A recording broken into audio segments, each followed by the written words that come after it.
Supervisors, back to order. It's just after 1:30, at 1:40. We're on item number, find the fire one. I keep getting these. 17A, 17 Alpha. This is discussion and presentation on the Carson City Fire Department Master Plan.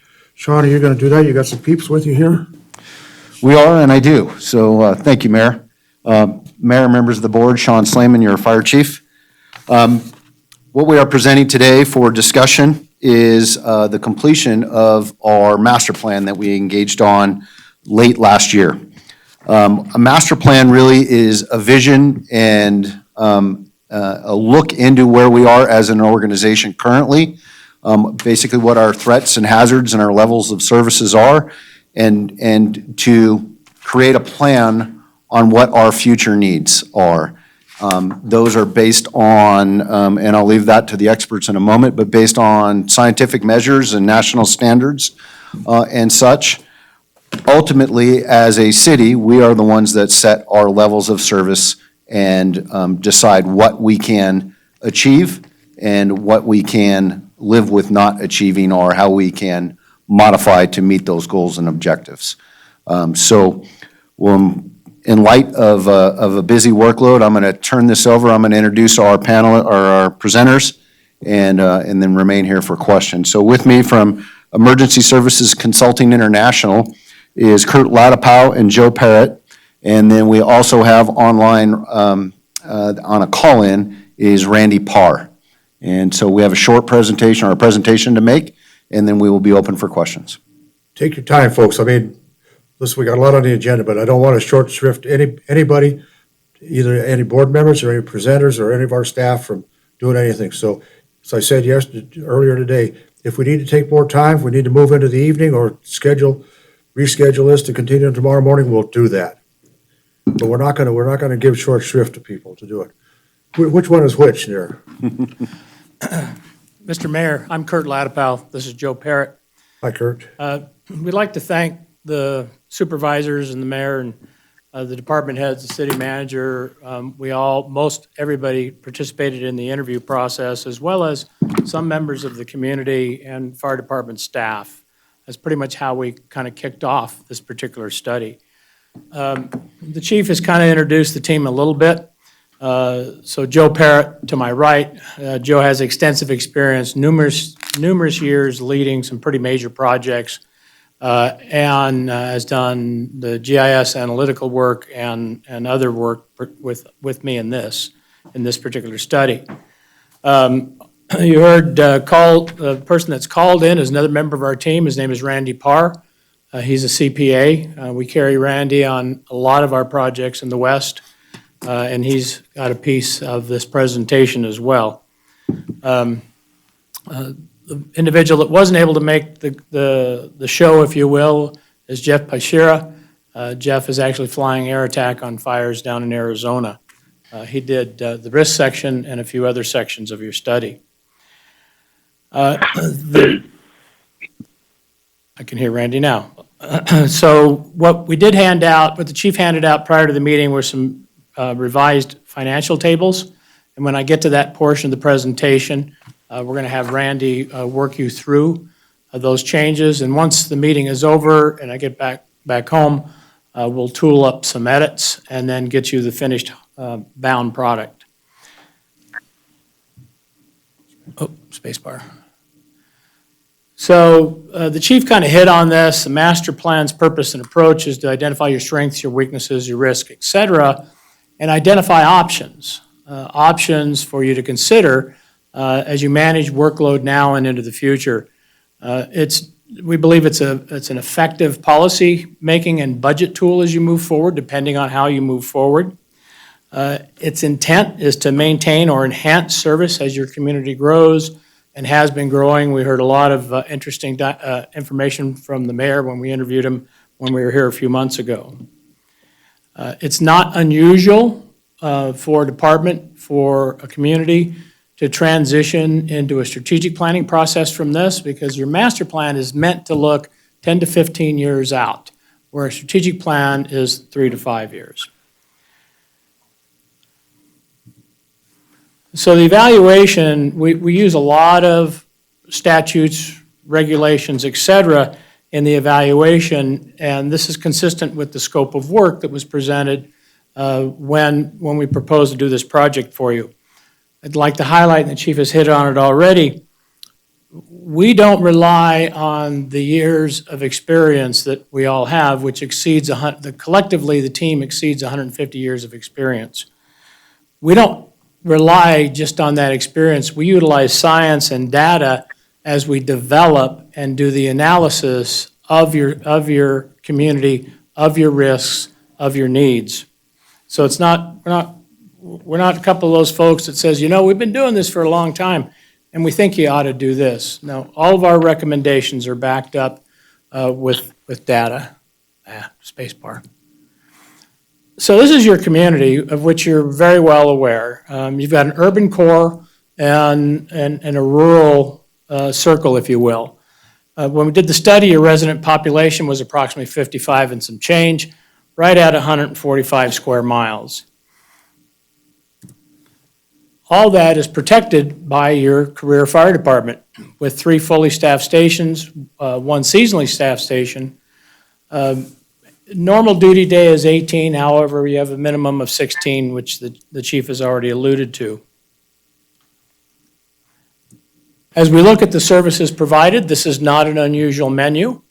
The fact that you're providing structural and wildland, and you have quite a history down here with wildland events. Your emergency medical service delivery model is advanced life support, also known as paramedic. You have all the key areas of technical rescue, entrapment, swift water, high angle, trench, confined, and you host a hazardous materials response team. All that rolls up to what we call an all-risk department.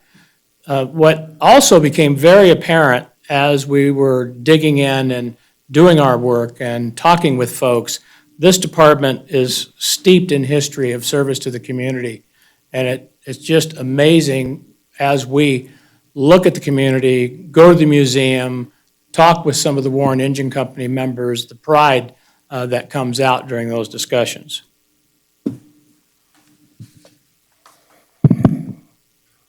In terms of the service area, as you're well aware, your city-county consolidation, which means you've got a very diverse mix of risk. As Kurt mentioned, the urban core area with just more dense population, numerous buildings, some tall, some higher risk, commercial and such, and then surrounded by a lot of rural area. We differentiated in our review of service delivery based on whether it was in the urban core or in the rural outskirts. The darker orange on the map indicates what we consider to be the rural outskirts based on land use, zoning, development, and such. And as you'll see when we get to the first recommendation, we're looking at both of those differently in terms of service delivery and service delivery expectations. It's a busy system, dominated by emergency medical services. Your fire department operates the ambulance system, which includes the interfacility transfers and such. So EMS is a very big part of what your fire department delivers to the community, and plus all of the other things that fire departments respond to because the community needs that level of service. The system workload has grown fairly significantly over time. Joe, if I could interrupt you, could you Certainly. go back to the previous slide and can you tell us what good intent means? Okay, so good intent, they get dispatched to smoke coming from a building, they get there, it turns out to be steam from a dryer vent. Or they're responding to an auto accident, police get on scene first, no injuries, we can cancel the fire department, that would be a good intent also. So it was, the original intent of the call was legitimate, but there really was no emergency found. Quite an increase, 41% over basically 10 years. 40%, almost 41% of that due to EMS. That's the driver, and that's not going to change as we move forward. There's a lot of reasons for that. Aging population, the Affordable Care Act generated quite a bit more demand for fire department EMS services, and so this is a trend that will continue into the future. In terms of incident density, the darker the shading on the map, the more activity in terms of incidents per square mile. So as you can see, the downtown core area is a very busy place around the state capitol and such, and to the outskirts. Nursing facilities and rehabilitation centers also drive workload and demand as well, and we'll talk more about that in the recommendations. I want to take just a couple minutes and because there are a number of deployment-related recommendations in this plan to talk about the things we think about in the science we use as we make recommendations about deployment or redeployment. So delivering quality service really is a simple equation. If we can get the right number of people with the right tools to an incident quickly enough, we can be effective. So what does that mean? People are the trained emergency responders, and we need enough of them to do the things we need to do right away in the emergency. The tools are the correct apparatus and equipment. Time is the duration between the start of the event and the fire department's intervention in that event. And then effectiveness is the degree to which harm caused by the event is limited. We can't reverse the harm, but we can limit any further harm. And so that's really our primary focus. The people side, there's fairly detailed tables inside the report that talk about the number of people needed based by various incident types. And that's really a number that we need to get to the incident relatively quickly in order to do all of those concurrent and consecutive tasks to be effective to mitigate the incident. The tools, what kinds of apparatus, different incidents demand different kinds of equipment. And then finally, time. And we obsess about time, and there's really good, and you may think we obsess a lot about time, but there's really good reasons for that. So let's talk about a building fire. Typical house fire starts in the kitchen, for whatever reason. As that fire develops, it's preheating all of the combustible materials in that room. It's generating combustible gases, and when all of that reaches a critical state, an event called flashover occurs. And what that is all of the combustible gases, all of the preheated combustible materials ignite all at once, and suddenly that fire is no longer a room and contents fire, easily controllable with a minimum amount of damage, but now it's extended outside the room into the rest of the building, causing more significant damage and a greater risk of life loss. And the statistics prove that. If we can keep that fire confined to room of origin or smaller, the civilian death rate is about 1.8 per thousand fires. Average dollar loss about $4,200. Once it hits flashover and escapes the room, the civilian death rate increases by 14-fold, or roughly 8-fold. And the injury rate increases, the average dollar loss per fire increases significantly. So the data supports the contention that what we really got to try and do in these building fire situations is get water on the fire, get the wet stuff on the hot stuff before we hit that flashover mark. And that is when we can do the best work. And that flashover occurs anywhere from 7 to 10 minutes after ignition. And so we've got a very short amount of time to accomplish that. Cardiac arrest survival rates diminish rapidly as time goes on. You're very well aware of that. CPR, automatic external defibrillation, is really the magic there.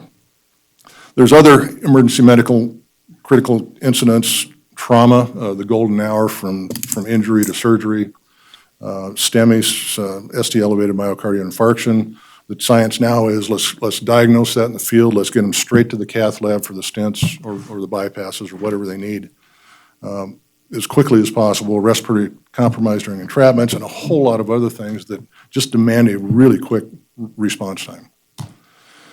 And so, given that, our first recommendation is that you actually, as a Board of Supervisors, adopt a set of performance goals for your fire department. These are not goals that must be achieved right now. Money is an object, and money matters. You have lots of other things you're worrying about as well, and as the type of community you are, and that requires balance. But what we have proposed for you are achievable. They differentiate between the urban setting and the rural setting. They're detailed in the report, and we would strongly encourage you to consider adopting those for two purposes. One is to define the expectation for the fire department. Two, allow them to report back to you how they're performing against those expectations. Are they slipping? The chief can say, we're slipping in this area, we need to make these adjustments. What do you think? Or we're improving. Thanks for your support in the last budget round. Because you funded this, we were able to make these improvements. It really allows for great reporting back to you. We looked at each phase of the response in detail, and we started with how long does it take to answer and process the call, the 911 call, and get the response crews notified of an emergency. So the first interval we call call processing time. The answer times done by the dispatch center are stellar. They're doing a very good job quickly answering the call. However, once they get the call, they're taking an inordinate amount of time to process that call, figure out what's going on, where's it at, get details about the event, and then finally dispatch response units. And EMS calls are taking upwards of 3 minutes, fire calls a little over about 2 minutes, 15 seconds, and about even longer, over 3 minutes for other kinds of emergency incidents. And these are calculated based only on priority emergency incidents, not the run-of-the-mill, we need a transfer car or just got a minor incident type. So the standard really should be about 60 seconds at the 90th percentile. So the dispatch center has significant opportunity for improvement. We look at performance by time of day and by workload to see if it's a staffing issue. In this case, the red line on the graph up there is performance by hour of day, and the blue line is incident workload, so how busy is that dispatch center. It looks like there's a little bit of influence in workload that maybe some additional staffing might improve, but clearly there's some work to be done. Implement a quality assurance process. How come this call took that long to process and dispatch? Look at staffing, look at different alerting concepts like pre-alert. And what that is once the center has basic nature and location, dispatch the unit. Ask the rest of the questions later. Get these folks on the road quickly. High-performance centers that are doing that are dispatching calls in 30 seconds or less, getting those crews on the road.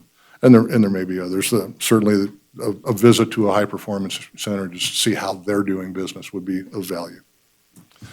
Turnout time, that's the next sequence. So once the crews are notified of the incident, how long does it take them to get on the road and moving? In this case, the target is 80 seconds for fire incidents and other special operations where they've got to suit up with the turnout gear, and that takes a little extra time. And then 60 seconds for all others. And as you can see, the numbers are well over that. Again, a couple of things we can do. We can take a closer look at the stations, see if there's impediments to quick turnout in those stations and fix those. But primarily, this is going to be simply a crew awareness and setting expectations. Reporting to the crews, here, this was your performance this quarter. It's not good. We need you to be better, and have that be the expectation of management in the fire department. We took a look at the ambulance deployment. Right now, there's 4 ambulances available 24 hours a day. 3 of them staffed with firefighter paramedics, and 1 that's cross-staffed at Station 3 as needed. And that one is not needed that much. In the 2018, the year we used for the data analysis, it ran about 100 times. So it's not a real busy unit. The other 3 are taking the dominant load. And then there's a daytime BLS transfer car, which has really done well for the system, taking the workload off of the emergency response units and giving them a better opportunity to be quickly dispatched. On page 150, what I did was I used a process called queuing analysis. And what that is it's some fairly complex math that uses the number of servers in a system, in other words, ambulances available, the rate of entry of customers into the system, and then how long it takes to serve an individual customer to define by hour of day, given those variables, what is the likelihood that there would not be an ambulance available to serve that next customer into the system right away? And as you can see, based on the current 4-person deployment, in the middle of the night, it's no problem at all. But we get it down into 10 a.m. through about 7 p.m. It's well over 10%, and we try and keep that probability of weight below 10% to be it. So there's a column called proposed units that varies that anywhere from 3 units in the middle of the night to 5 units in the day. And as you can see, all of the probabilities of weight are well below that 10% mark. And so we're recommending that the system ambulances be deployed more dynamically in this fashion. Probably for scheduling reasons, not going to get exactly to that, but certainly you need more ambulance resources during the day and not nearly as many as you have at night.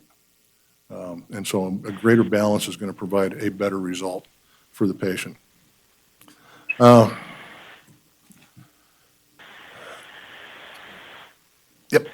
Pass it back over to Kurt. So the next two slides relate to the updated figures that you've been provided. Figure 116 and 117 are relevant to this particular recommendation, and let me talk about this a minute. Then I'll ask Randy to walk through 116 and 117. When he's done with that, we'll move on to the next recommendation, which goes along with figure 118. So Joe shared with you the dynamic deployment recommendation. These next few recommendations really go hand in hand. And the next recommendation is to transition the staffing of your advanced life support ambulances to a non-firefighter model. One of the reasons for that recommendation is as you look at the dynamic staffing and the ups and the downs, if you will, it doesn't really fit a traditional firefighter schedule. That's one of the reasons. The other reason is making this transition will make available 18 of your firefighter paramedics to your operations division, and we'll talk about that in the next slide. But right now, if you'll bear with us, I would like Randy to walk through the calculations that are in your hands now in separate handouts and how it works to fund this particular recommendation. Are you there, Randy? I am. Thank you. Mayor and Board of Supervisors, thanks for allowing us to make the presentation today. And let me apologize for the original numbers in the original report.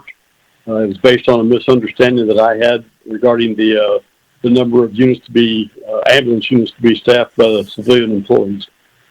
But figure 116, under the first section, original projections under the status quo, line positions only. This is the cost of staffing the 3 ambulances 24 hours a day, 7 days a week by firefighter personnel. This is on a typical fire department shift, and these are the numbers that are contained in the budget projections and the projections we made on a go-forward basis using a growth factor. The civilian costs are significantly less due to a significant difference in their compensation package and their benefit package. But these, figure 116 compares apples to apples, the cost of providing the service on the ambulances, of the 3 ambulances that are staffed 24/7 by firefighter paramedics with the same deployment model based on civilian staffing. Mayor, Kurt, you want me to go on down to 117?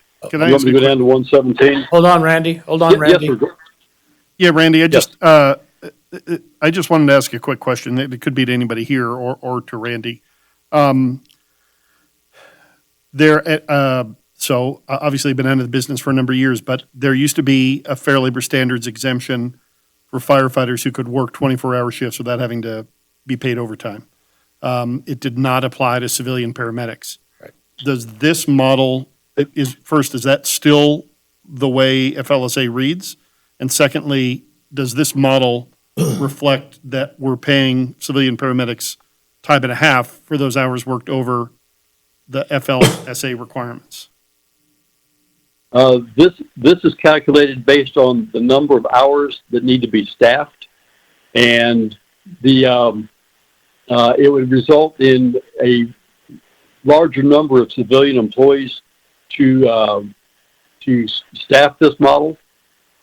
But the hourly rate times the number of hours required to fill these positions is still the same.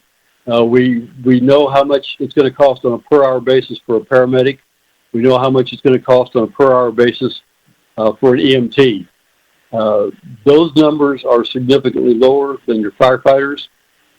Similar, the employee benefits package, especially for pensions, is significantly different for civilian employees than it is for firefighters under your pension program.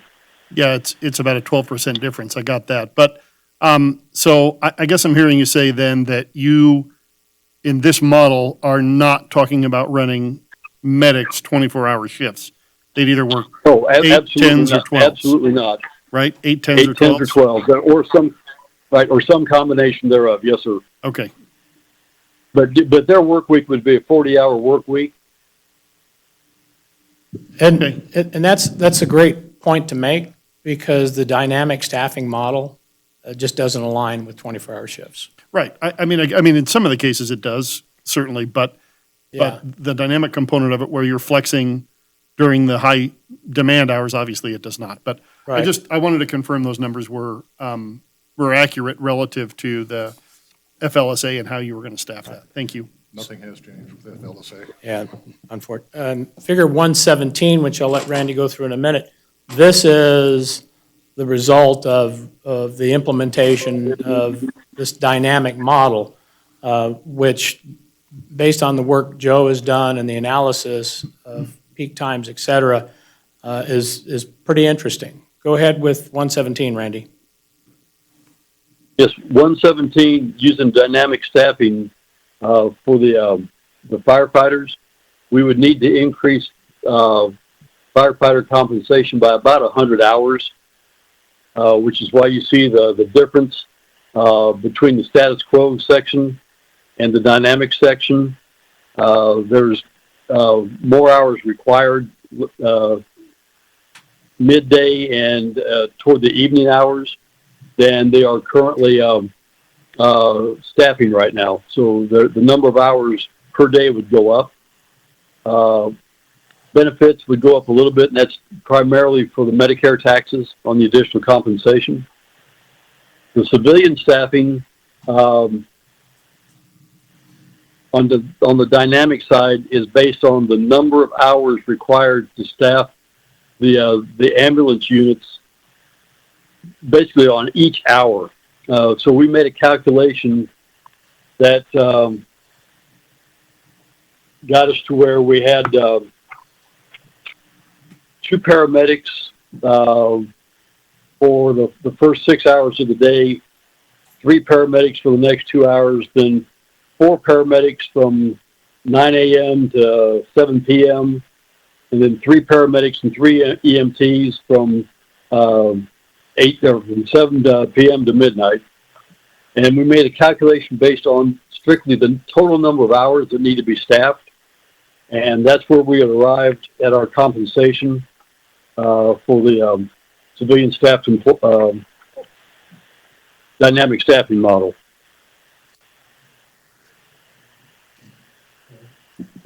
I'm sorry, we ought to just jump in if we got questions.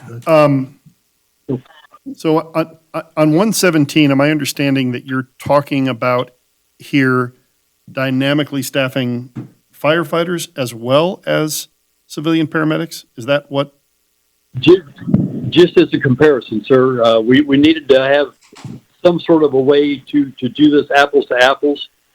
So to staff the number of hours, to staff the ambulances, the number of hours that needed to be staffed during dynamic staffing, we would need to staff additional firefighters for a certain period during each day to have the total number of ambulance units available required by dynamic staffing. Okay, so it's there for comparison purposes. Exactly. Only to show what it Yes, would sir. cost if you were going to stay with a firefighter paramedic dual role program as currently is and dynamically staff a rig during the day. That's what that top line is in 117. And Yes, then sir.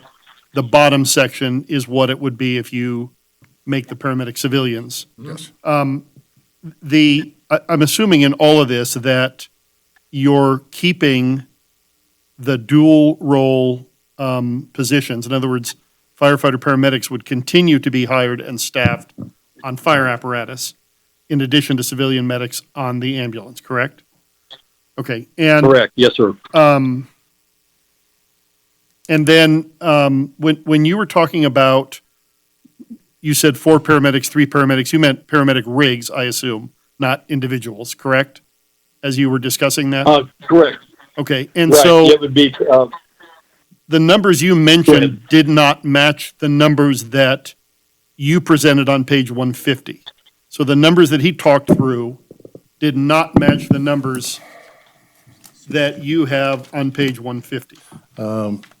Yes, sir. If you look at page 150 and deduct 1 unit for each of the hours, that is the cross-staffed unit, Rescue 53. Joe included the cross-staffed unit as an additional surge unit, but under the deployment model that we anticipate, that surge unit is always available, but the core units of the ambulance service are staffed by paramedics and EMTs on the civilian side. So right now, Randy. right now, if you look at current units, there's 4 available 24/7. 3 of those are staffed by firefighter paramedics and firefighter EMTs that are not assigned to anything else. They're only assigned to the ambulance. The 4th unit is basically an ambulance that's available at Station 3, that if that ambulance is needed because of system demand, the engine company crew comes off of the fire engine onto the ambulance. We're not proposing that change at all, simply because it doesn't get used that much.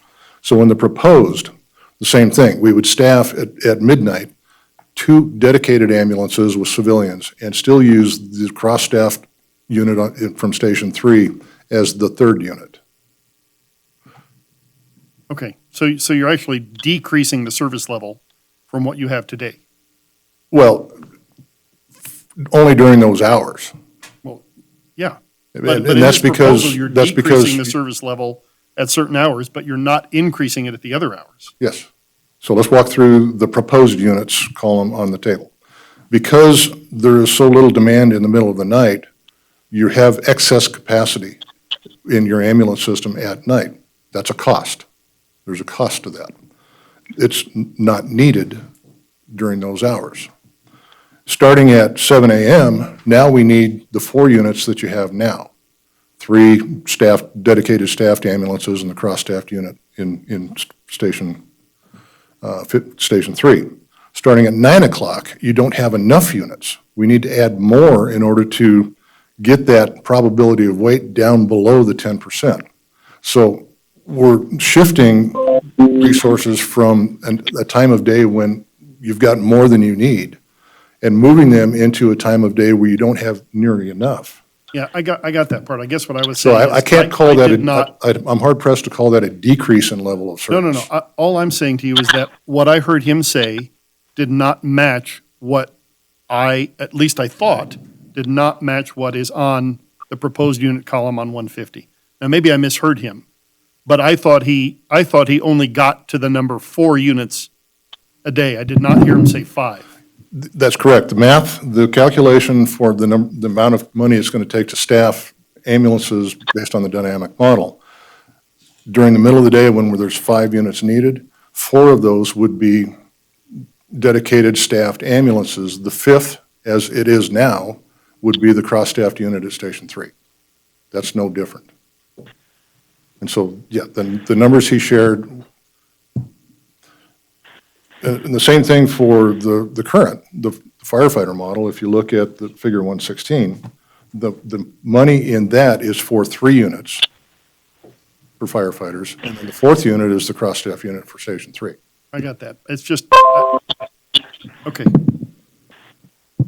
If I could, Joe, I think what Stacy's asking is if you look at figure 117 on the bottom section, do those numbers include the 5th ambulance during the hours of 9 a.m. to, 7:59. To 7 p.m., yeah. yeah, It includes 4 dedicated staffed ambulances staffed by civilian medics, and the 5th one is the cross-staffed unit from Station 3. At the same time of day, you have 3 units staffed by firefighters, and the 4th unit is the cross-staffed unit from Station 3. right. We're not debating where the units are coming from. What Stacy's asking is, do these numbers Provide 5 units during those time provide periods? either 3, Yes. 4, or 5 to That's my match up with this Yes. table? Because he did not say that. In all- That's the only point I was trying to make. Okay, in all cases, one of those units is the cross-staffed unit at I get Station that. 3. Yeah, I totally get that. All I'm saying is that he didn't say 5, and that's why I was asking you why this page, 150, did not match what was coming out of his mouth. That's all I was trying to jive in my head. Okay. So on the one hand, May you're saying you're going to have a service I inject reduction, some? right, without the requisite service increase. But in reality, you are having a service reduction in the overnight hours, while you are having an increase during the day. A resource reduction, I can't call it a service reduction. Okay, fair enough. When Joe was running these numbers and we were going back and forth, so I could understand it, because from an old firefighter perspective, recommending we go away from the dual roles is an interesting lane to take. But when Joe brought to our attention that in the study period, the cross-staffed ambulance ran about 100 times. So then all of a sudden my light bulb went on. And talk about improving service, if we can, are you guys ready for us to move Yep, on? go ahead, thank you. So the next recommendation that I'll have Randy speak to in just a minute is that, remember we talked about transitioning the firefighter medics off of the ambulances and making them available to operations. So I'm going to show you a slide in a few minutes that talks about risk. But the recommendation here is, of those folks that were freed up, 12 of them be made available to increase staffing so you can staff the ladder. And the remaining 6 go into the system as floaters. Now, Randy's going to walk through again the updated figure 18 and identify the savings from overtime that could come from this recommendation. Go ahead, Randy. On figure 118,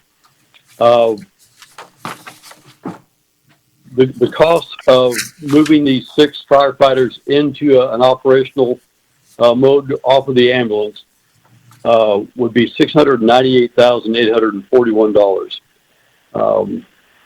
That includes their salary, their Medicare taxes, retirement, insurance, workers' comp, uniform allowance, and everything that goes into the cost of a firefighter. Sean, if I could interrupt you, and Randy, Sean, does that match up with the numbers that you came up with for the grant? I don't have the grant in front of me, so it should, because I believe they took the same numbers from our contract. Okay, does that sound familiar, Randy? So we had applied for a grant to fund the additional firefighters as floaters. So we had these numbers available. Are those the numbers that you used, or are these independent numbers that you came up with on your own? I would have to go back, quite frankly, and look to see if I have a copy of the grant.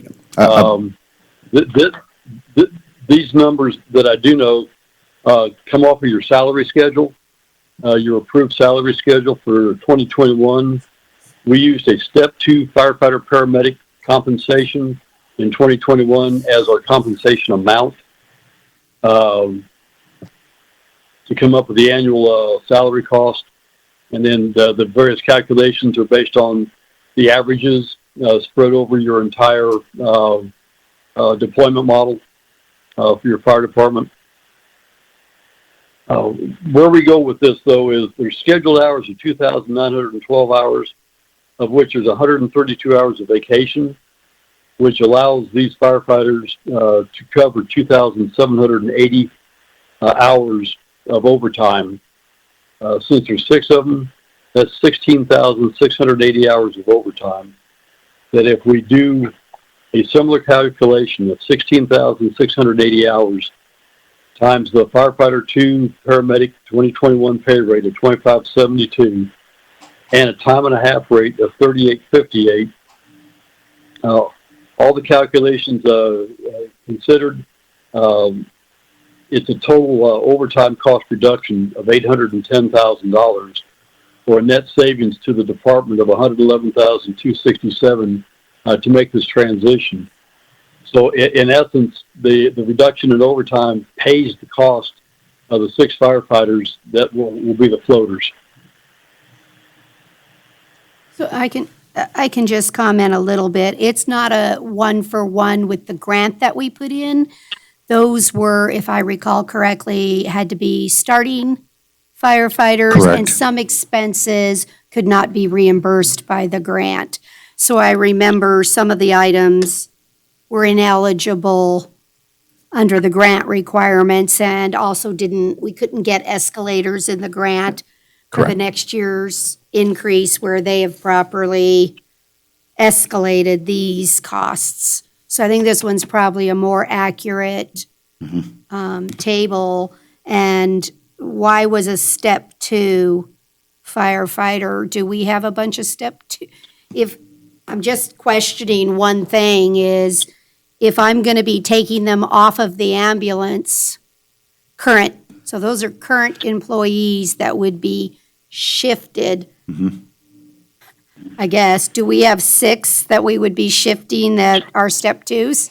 Or do they really they've been here longer than that? The answer varies Yeah, I'm by just saying year. this normalized it. Right now, we have, I believe, 6 firefighters that are at their first step or just getting to their second step The ambulance? on the ambulance. And then we will have, they will transition to step 3 before we would even look at transition to this.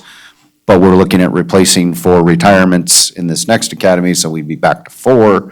So it's a moving reasonable. target, But it's reasonable to assume yes. step 2. And certainly from focusing on an average or looking at what we would expect to save.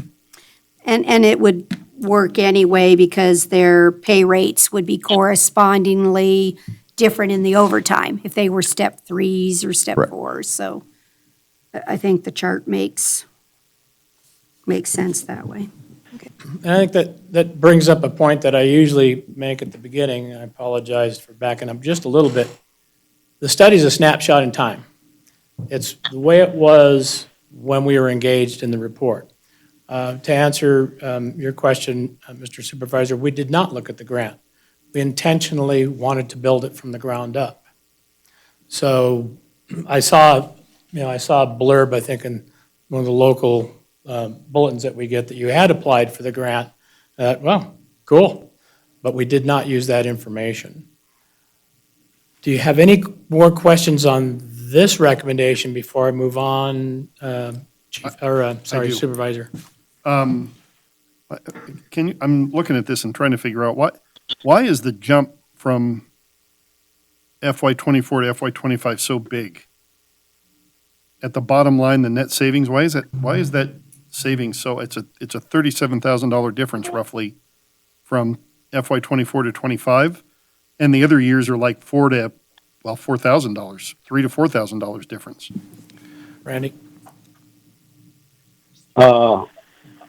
Is he looking at the revised handout? Figure Yes. 118, very, very far right, bottom column, fiscal year 24-25. And I think our finance manager, well, I know she just pointed that out to me. I think it may have been a clerical keystroke there. Yeah, that's a keystroke error. You're right. 126. I apologize. Yep. That should be.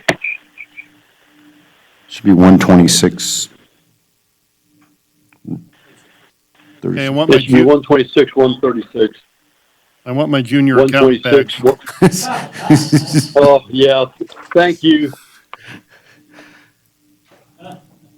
It's been a long week.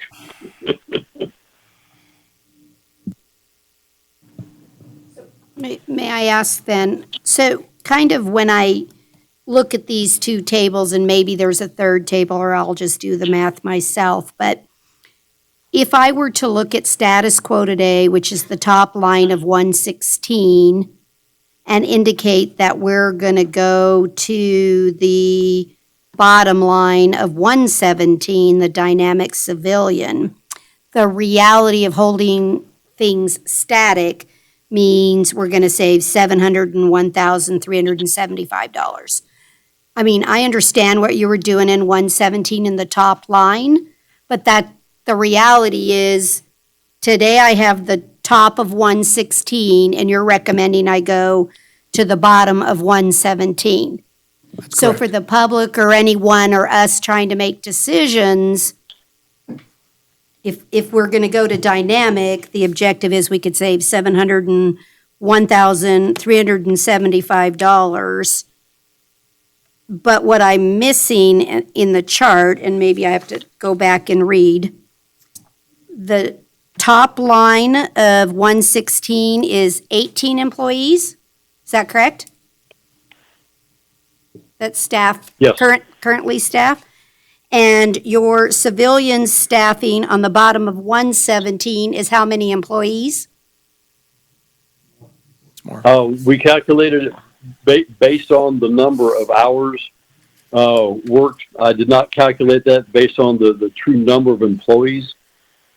You give me a minute, I can come up with that number. Although, Or we can add them later, but you can see dynamically, I need just a little more information to understand what we're working towards. Because then I'm going to eliminate the 18 firefighter paramedics out of the ambulance service. Those 18 are then going to split to 6 to table 118. Is that correct? They're Yes. going to become 6 of them will become floaters yes, to reduce the overtime. And that leaves me 12. And those 12, I'm doing what? The ladder. ladder truck. Moves to the ladder truck. So where is the overall, bring the whole answer back to today it costs me X for the fire service. I'm happy to Tomorrow, provide you if that I answer. implemented, it costs me Y. And somehow I might be missing it. Okay, we haven't provided that yet. We Oh. will in the final draft of the report, because that is precisely the question I anticipated earlier. Let me start first with the number of employees needed to do dynamic staffing with civilians is kind of an unknown at this point. It's probably going to be a combination of full-time 40-hour employees and some part-time in order to get that Perfect schedule. 9-hour shift doesn't exist. Exactly. So it's a little hard to say at this point until we start building schedules. But the bottom line for converting to civilian staffing, implementing dynamic deployment, moving the 12 of the firefighters to ladder truck staffing, and using 6 firefighters to reduce overtime expenses is a net plus $785,850 cost for the fire department.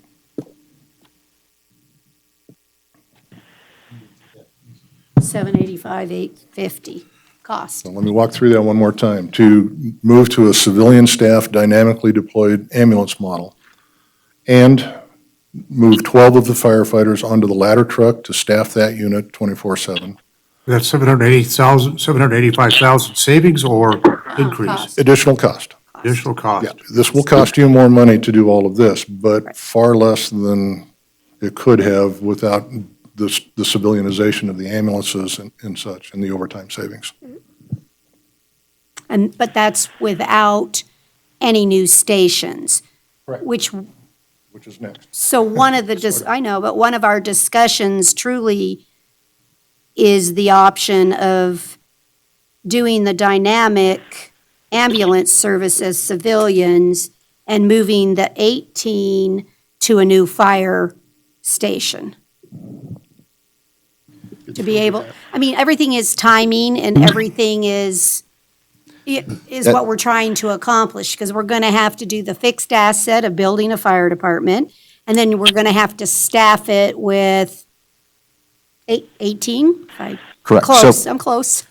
So that is Sean Slayman, Fire Chief. So that is absolutely an option. So in the model that we're discussing right now, that would increase our fire apparatus staffing by 1 additional apparatus. That would be the ladder truck with 4 persons daily assigned to it.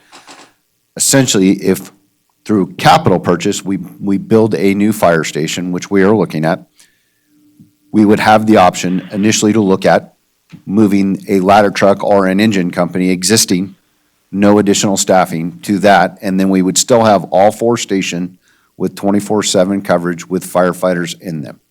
One of them would be a ladder truck And essentially, we would have an engine that they could move over to for smaller level fires that a ladder truck wouldn't be appropriate. Right, So yes. okay. You see, I'm just trying to find a way to So in the final, accommodate with money and best service, best practices that we in can. the final thing, in addition to what summarization Lori asked for, could you also maybe take a stab at FTEs for the civilian model in terms of numbers? You should be able to come up with something close to an estimated FTE count. Yes, I believe it is in there at the bottom of, second paragraph of, or in the bottom paragraph of 151.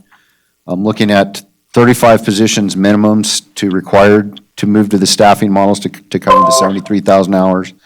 And then an additional 6 that would be required to take it to 41 to cover vacation and sick leave and relief. So we're looking at a 35 to 41 model, depending on how we wanted to balance Of civilian of civilians. employees. Yes, Okay.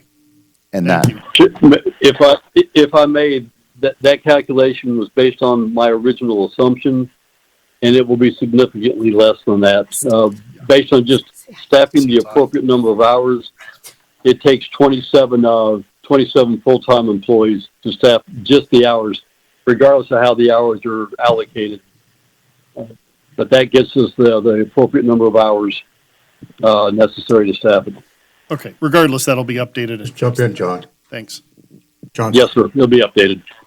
And that's where I was going to head, along with these figures being updated, it drives narrative updates. And as Joe mentioned, we'll also put in that summary that he recited. John. Thank you for all that. I'm questioning, and maybe way out of line here, but I'm not out of line to question.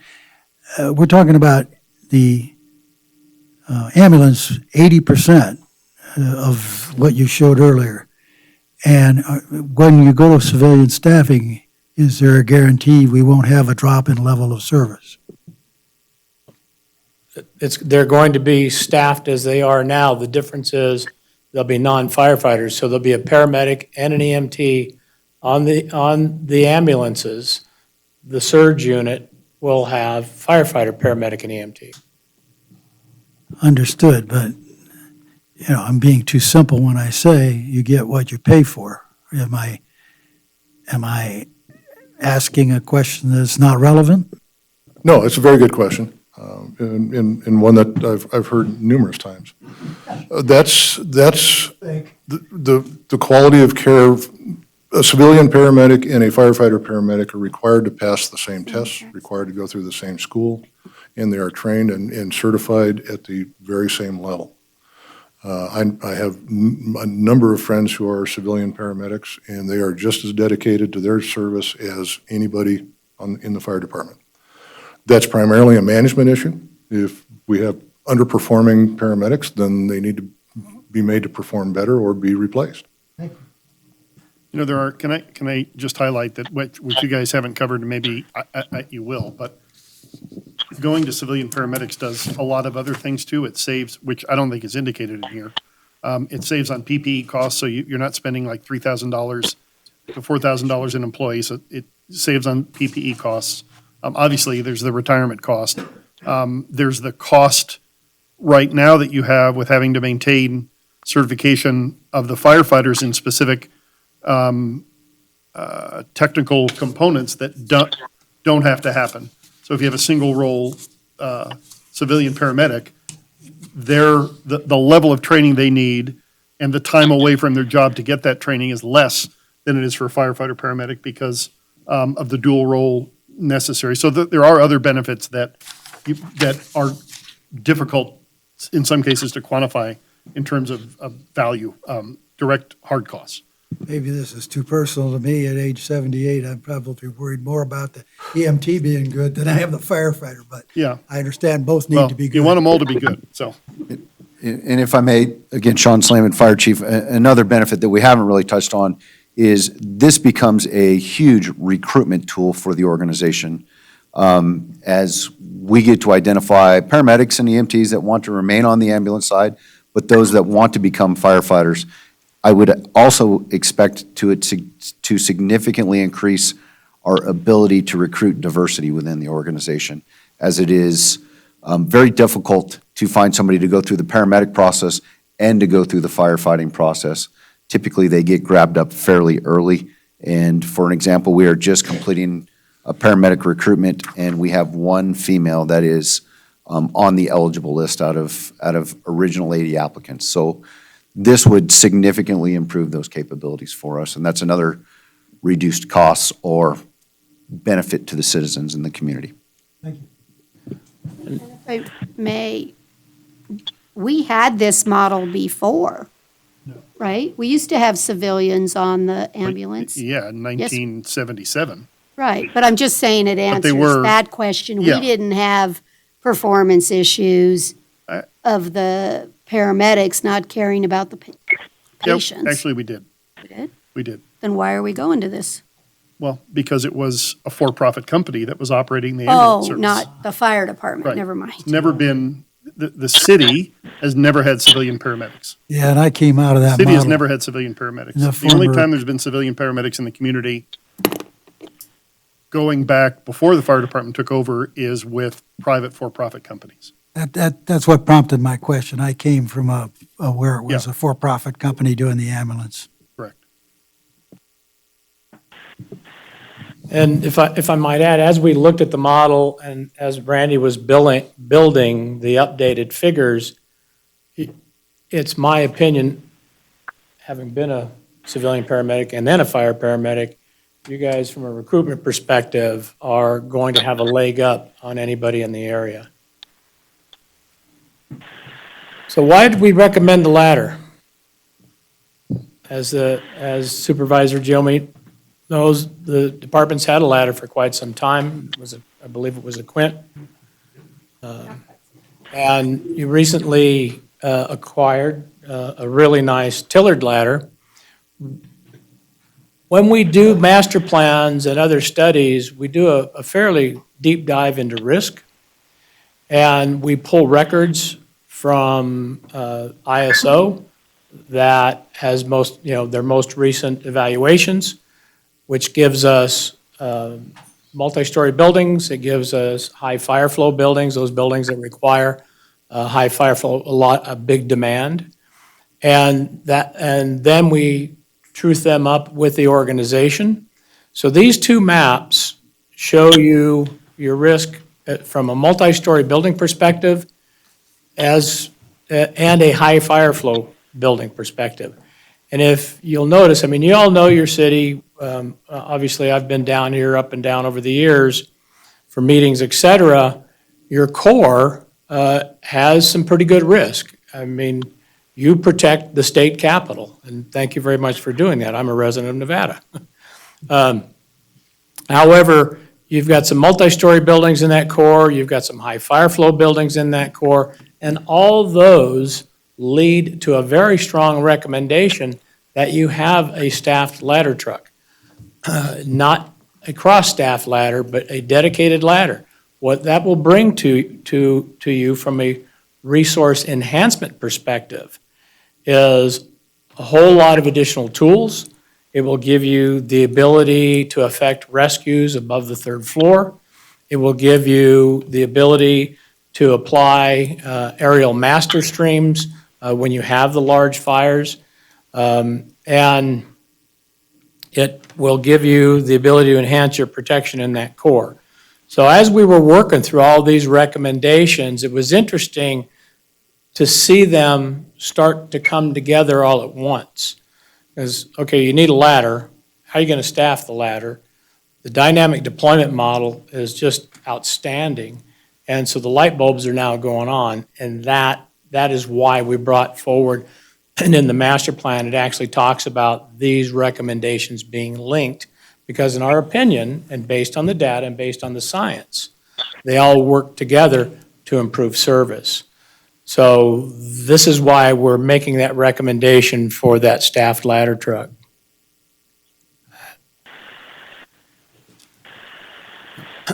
We're going to hit on a couple of recommendations, again, out of the risk assessment.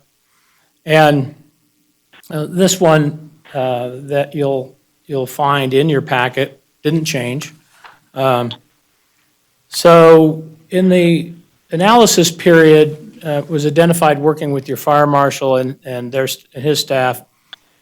You've got 2,450 inspectable occupancies within the confines of the boundaries of the city, county. That's a lot of occupancies, and many of those basically dictate that they should be gotten into at least once a year because of the risk. That workload exceeds your staffing. It exceeds the staffing to the point that during the study period, your prevention crews were only able to get into 14.5% of those buildings in 2019 for inspections. Inspections are labor intense. You have to have time on the ground to do a good job. You spend a fair amount of time in the buildings, depending on the complexity of the building. If it's a public assembly, if it's a multi-story building, if it's a casino, if it's a mid-rise, you spend a lot of time in there inspecting the systems and working with the owners to educate them as to fire safety. So the recommendation is seek additional staff and align your inspection programs with goals and your discretion with NFPA standards. As Joe mentioned early on, the standards, the performance objectives are yours to decide on, but right now, the numbers are a bit weak. Now, we are seeing an interesting. How many have we got assigned to that? We have a full-time fire marshal and 2 fire inspectors, dedicated full-time and 1 part-time inspector. Because I'm trying to recall, didn't we add, we have. Did. We were only at 2 when I started in 2017, a fire marshal and a single inspector and a part-time inspector. We are now at 2 full-time inspectors with the fire marshal. And with that, we only were able to get 14%? Yes, one of the biggest challenges for our fire prevention is new inspection, new building permits and planning processes. Takes a tremendous amount of time, and that has taken a lot of hours out of the field from getting into the business inspections. And maybe we'll have to check with Lee or something like that, but one of the things inside of your license fee covers, I know for food establishments, again, you have to be inspected, I don't know, 2, 3, 4 times a year, and we've built in that fee to cover part of that cost. What do we have in buildings that need fire well, and that, they do fire inspections in all your food establishments too. Is that the 14% they're hitting where they go and check your fire extinguishers and your hoods? Right now, we are focused on our critical and our mandated inspections, which are our annual inspections. Our bigger and higher risk inspections is where our focus is at right now. So we are making not that- into, restaurants are part of that, and we're Yes. into those, but a lot of our smaller retail businesses and such, we are not able to meet those standards. So you mentioned checking fire extinguishers. That's an absolute great segue to the next recommendation. There's a trend that's been evolving since about 2016, and that is comprehensive community risk reduction programs. These programs will align your emergency operations with your prevention strategies, and it's a comprehensive, holistic approach, if you will, to reducing risks in the community. The exciting point about this type of program is it empowers the community members, your nonprofit organizations, your private sector and others to partner with your fire department in risk mitigation. It actually challenges them to be safe and to be part of the message. And it goes, and the reason it's labeled community risk reduction is because it's more than fire prevention. Fire prevention is more than checking fire extinguishers. Fire prevention is a lot of public education. This program engages the community in being fire safe. I mean, we go back to our Living with Fire program, that was championed here in Nevada and copied throughout the western United States, where we encouraged the homeowners to take responsibility for their own fire safety. This is very much the same. We encourage the partners in the community to take responsibility, not just for their own fire safety, not just for their own defensible space, but for their mental health, their physical health. Challenges them to learn CPR, and I could go on and on. There's a rather extensive section in your book on it. But this is an evolving, we actually have an associate on staff who teaches this particular class, Community Risk Reduction at the National Fire Academy.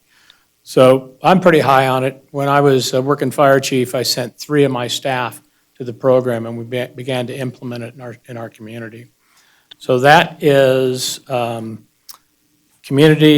comprehensive community risk reduction. And Let me ask you on that one, if we're only getting a penetration of 14%, is that what I heard? those are building inspections, sir. Do they play into the community risk assessment? Yes, it would be a piece of it. However, you have to get in there to How- educate How them do you first. do an effective community risk assessment if you're only driving at 14% of your buildings? How does that work? Fire inspections is just part of community risk reduction. We also, for example, would partner up with senior service agencies to go into seniors' homes and do fall prevention inspections and education. Senior elderly people get fall injuries fairly often. Not to be facetious, but then if 14% works and the rest, you don't need the rest, why are we doing that? I mean, why do we spend money on reaching only 14% if we're not going to at least have a goal of doing significantly more than that? Well, and we would highly recommend you do, but it's going to take more personnel to make that real, to make that happen. Okay. Two well, inspectors that's and part-time are, with all of the new construction activity that's going on. As a former fire marshal, that was one of my jobs in my 38-year career. Getting the building built right the first time was like priority one. And then after that, if we can get into the higher risk buildings periodically to find those fire risks and fire hazards, educate the building owners and building managers not to let those happen again and such. That's better. The more buildings we can get into, obviously, the better. At 14%, that's not a bad number. In my jurisdiction, I had 9,000 inspectable occupancies. We got into 500 a year. We had a huge amount of new construction activity going on. I had the same number for a community 3 times the size. So I understand the challenge, and I understand the financial challenge of trying to do better. We would encourage it. We think there's value in it. We also think there's value in expanding beyond just fire safety inspections to other aspects of risk within the community. Yeah, you have 83% of your workload is EMS. What can the organization do in partnership with other agent organizations within the community to bring down the number of EMS calls? Traffic safety stuff, senior fall prevention, CPR training, so that there are people available when somebody's heart stops to keep them going until the professionals get there. As an Just a example, variety Mayor, of things that can be if I done. could, of some of the stuff we used to do here, but had to stop because of workload and call volume, was we used to do regular bike safety rodeos. The fire department used to do child car seat installations. In fact, Captain Hunt in the back was one of our first technicians. We used to do that. We used to do education in the schools. We had a dedicated fire safety educator who ran those programs and was in every 5th grade class in the school teaching fire safety education once a month. So that's the kind of stuff they're talking about. It's a broader approach at reducing community risk mostly through education, but partially through enforcement. Got it. And it went away for a lot of reasons: call volume, school district mandates, et cetera, et cetera. Lack of money. And there's 2 reasons. One is, we're really in the quality of life business. We're trying to make a better quality of life for the people within our community, and by reducing the risk to them, that improves their quality of life. The second thing that's really important in this discussion, if you remember earlier in the presentation, I talked about the increase in emergency response workload was, over the last 10 years was 41%. If we don't start trying to bend that curve down, these folks are going to be overwhelmed. So it's a choice, really, at this point. Do we want to have the need long-term to invest in more and more and more response resources? Or should we start looking now at risk mitigation resources to try and push that, to bend the curve, so to speak, of that incident workload increase down, or at least slow it down? Got it, That's thank you. 2 points. So I think that has been one of the proactive pieces we've been doing with the triad at the senior center, having both things from the sheriff's department and the fire department to very much do what you're suggesting. So hopefully we'll continue that. My other question then becomes the potential 6 floaters that are maybe in the pipeline here. It's to reduce overtime, but it's not guaranteed every day that they have an activity. Could we not use those 6 floaters to help accomplish higher than a 14% penetration rate? Because that's going to change based on the number of new building permits that we also have. So I just wonder, is that something that can be partially accommodated with the 6 floaters? It's certainly something that we would look at and how we would deploy those resources when they are not utilized for overtime coverage. I'm saying Great suggestion. maximize everything. I know. You guys do a great job at it. All right, moving along then. Your computer-aided dispatch system does not have the capability of identifying in real time the actually closest physical unit to an incident. Many dispatch systems across the country have upgraded the capability so that they have the computer, when the call taker inputs the address, the computer says, okay, that's the address, it's this kind of incident. Who's the closest unit physically, based on travel pathways, to that incident?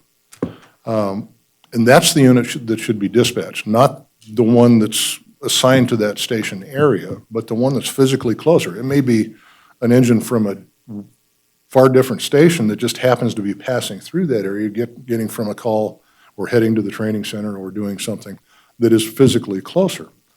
It's a software add, it's some hardware involved. The communities that have implemented true closest unit dispatching using GPS have seen a pretty significant reduction in travel times as a result. And so we're recommending that going forward as well.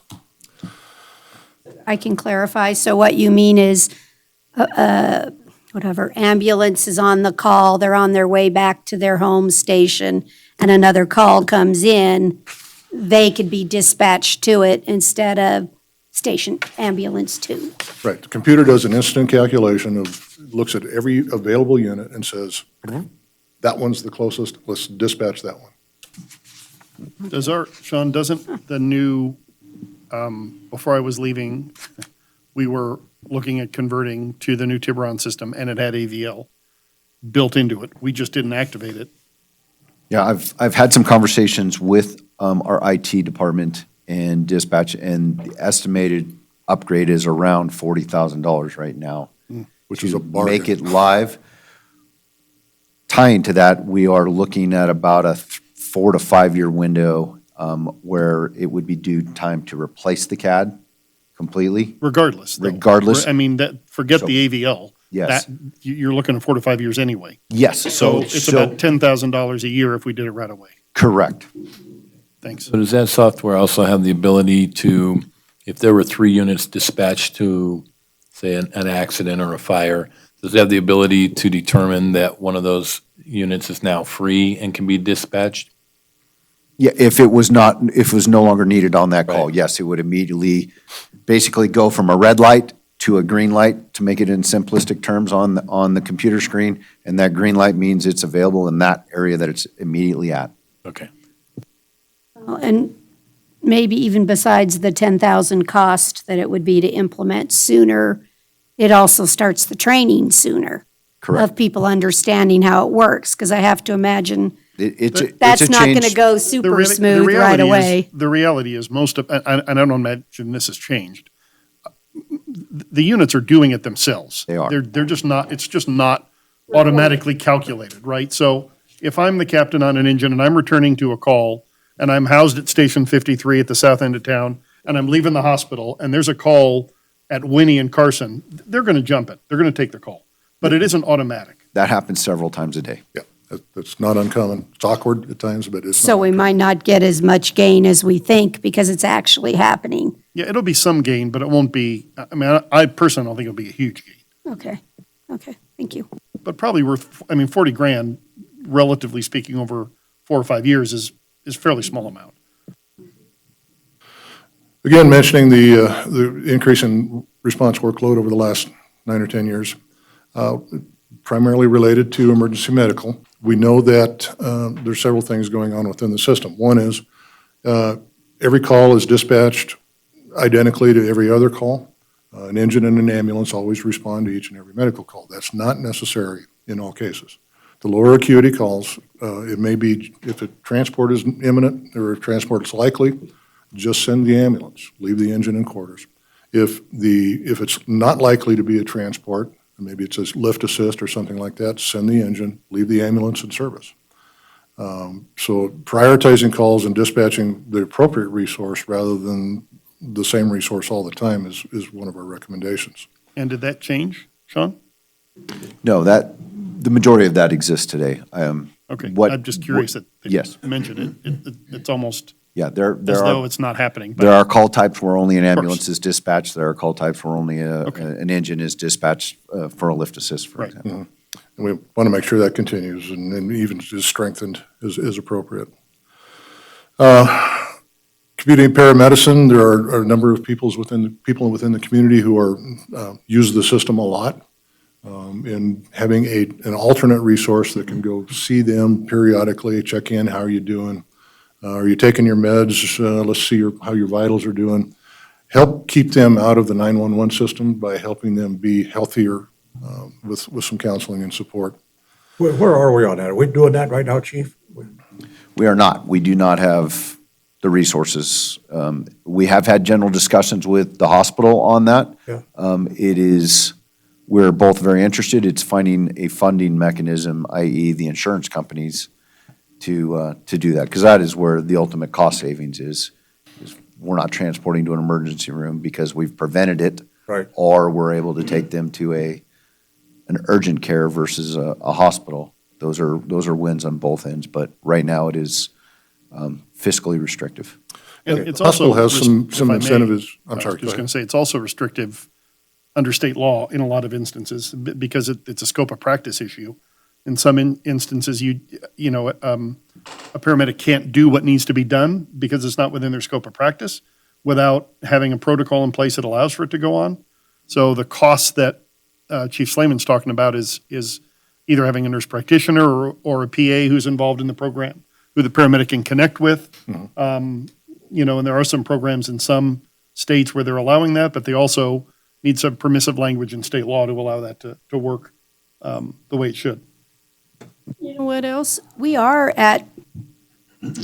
have monthly meetings with the hospital and all the nonprofits and the MOST team, and a group of us all meet on the frequent users, which are your same frequent users. And so we are trying to triage other services because the objective is to get them not to call 911 so that you don't do what Stacy's indicating, because then that triggers a whole bunch of other services and mandatory, I got to go whether I believe it or not. You might just have a toenail problem, whatever.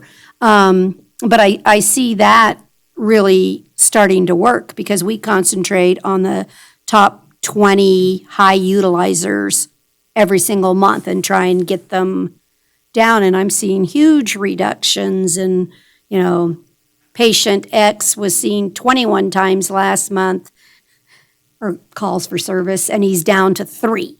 So I think we've been concentrating heavily in the MOST team and the FAST teams and all the other community resources that we can to triage the frequent users of our services. And so I think we should keep looking in those areas too. And finally, there are facilities within your community who use the system a lot as well. The top 8 are rehab and convalescent care facilities.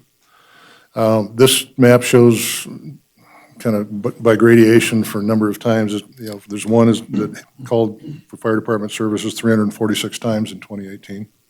It's a skilled nursing or skilled rehab center. They have medical professionals on staff. None of these are routine transfer calls. I screened those all out. So these are 911 calls to the request fire department services. While many to most may be legitimate, not all necessarily are. And so it would be, our recommendation is the fire department work with the managers of these facilities to try and sort out which kinds of things that happen here really deserve a fire department response, and which ones can you just deal with your own skilled staff. A lot of these facilities, unfortunately, like to transfer the liability for the care away from them and onto the fire department. We just necessarily can't really allow that to happen, and so starting with an educational and collaborative process with the managers of these facilities would be a strong recommendation to try to bend down that response workload increase curve.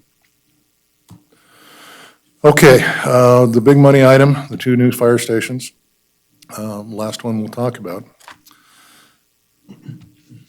This is all about travel times. Right now, your travel times for EMS calls within the urban area is at 6 minutes, 33 seconds. 90% of the time, we're trying to achieve 4-minute travel times. That's the recommended urban standard. Fire travel times are at 7 minutes, 11 seconds, and other priority incidents, almost 8 minutes, 7:56. The reason is there's more ground to cover than you have resources to cover ground. Only 78% of the incidents that occurred during 2018 were within 4 travel minutes of a fire station. I didn't hear. Say that again, please. Only 78% of the incidents that happened in 2018 were within 4 minutes of a fire station. Thank you. So we know that we can't accomplish a 90th percentile performance level if we've only got that many within the travel distance of the station. Adding 2 stations, as shown on the map, one on the east and one on the west, will put 89% of your incidents, those same incidents, within 4 minutes of a fire station. That's a pretty significant improvement, but again, it's not without cost, and we know that is a pretty expensive proposition. But as the system workload increases, the number of resources needed will increase. We also know that it will improve significantly your ability to provide an effective response force to those incidents that require multiple units, like house fires, building fires, and such. The report shows that difference graphically, and frankly, the adding 2 stations really did make a big change in the ability to deliver effective response force. And with that, I'll turn it back over to Kurt. John, Supervisor Barrett. Thank you. Excuse me, folks. John's got a question. I've been here a dozen years, and we needed a fire station when I got here. I don't think we're going to get 2 in the next 20 years. That's just a guess on my part, unless we can get Warren Buffett to fund it. That time frame, you're talking almost double time on some of these things, 8 minutes as opposed to 4 minutes. But you also talked earlier about how dispatch can be quicker, et cetera. Things can be done. How much would that cut in if we did all the other things you talked about? Because as I say, I think we'll get 1, but I don't think we're going to get 2 anytime soon. How much time would be saved from those things? I think you were talking about. Travel time is purely a function of. Oh, that's separate. You're on top of what? Yeah, travel time is a function of, do I have a response resource within the target time of the event? The time that it leaves and the time that it gets there, that doesn't include dispatch then? Exactly. No, it Thank does you. not. That's Yeah, it's purely travel. Just wanted to understand. Thank you. When you bring the next version of the draft, is it your intent to have, or can you have a table that would be basically like a scope of work where we have the different components of your master plan that we can put a cost range to those?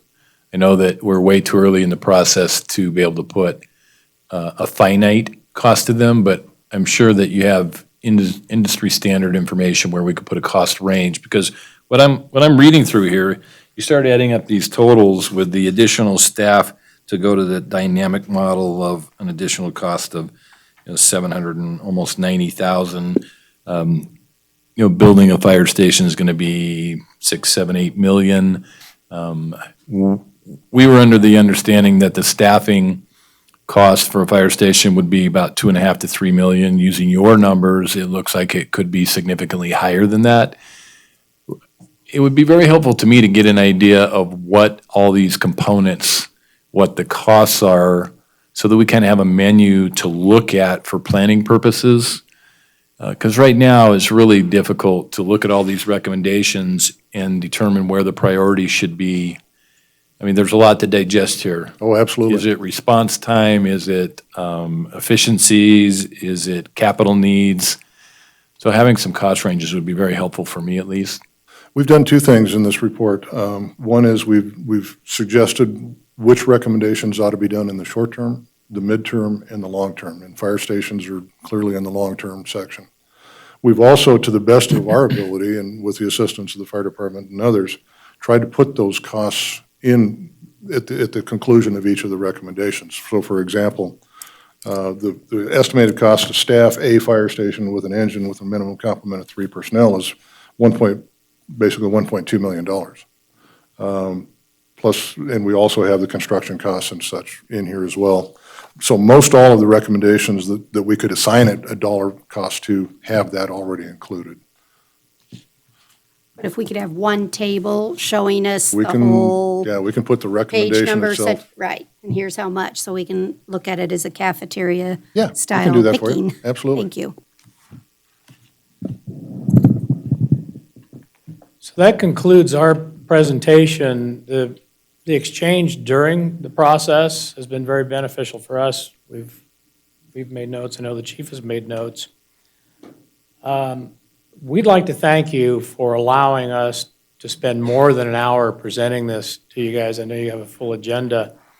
And we'd also like to thank you for allowing us to do this study and the amount of time that the chief and his staff committed to making sure that we had the data we needed to run all the analysis.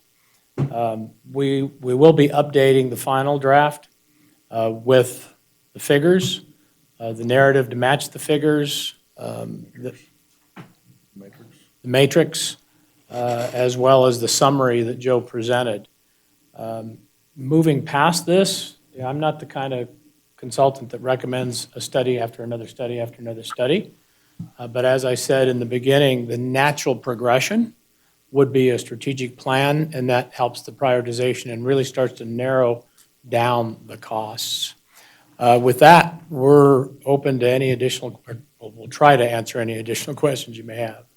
Anybody got anything else? I think we have a pretty good idea. You'll find us up here to be rather penurious, but we are terribly interested in building a quality of life in Carson City that is unmatched, and that requires our ability to have good health care and good fire response, as well as good law enforcement, and a number of other things that go with quality of life. So we appreciate you putting the time in. And Chief Slayman, we appreciate you, you got a lot on your plate. This helps us understand where you are, so, Thank you very much. okay? Thank you. Yeah, let's take a little break, then we'll come back, pick up the grant from Carson City Health.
We ready? Staff, you guys ready to go? All right. Let's pick up on 18 Alpha. This is a discussion on presentation for the intended use of enhanced flu outreach grant at the amount of $111,424 received by the Carson City Health and Human Services Department from the State of Nevada Public and Behavioral Health Immunization Program. Janie, you want to tell us what you're doing here? This is for information. It's timely. Good afternoon, everyone. Jeannie Freeman for the record. I'm just here for an information item. Carson City Health and Human Services was awarded a subgrant of $111,424 through the Vaccine for Children's program through the State Division of Public and Behavioral Health. We are an agency that does vaccines for children every year, so we've been working with them. This is a grant that's really more about expanding the flu outreach that we typically do. It's something that they have us, they're encouraging us to do, reaching out to our more vulnerable populations, our essential workers, in preparation for when the COVID vaccine becomes available, hopefully in the spring of 2021 for the mass population. So it's meant for us to be getting our feet wet. One of the great things is that Carson is used to having our feet wet when it comes to the flu, and we do these types of things every year. So this is giving us the opportunity to do some more in-depth partnership development with some additional agencies across the Quad Counties. When is it going to start? When can you start vaccinating folks? Well, the Centers for Disease Control and Prevention say to go ahead and start vaccinating folks as soon as the flu vaccine is available within your agency.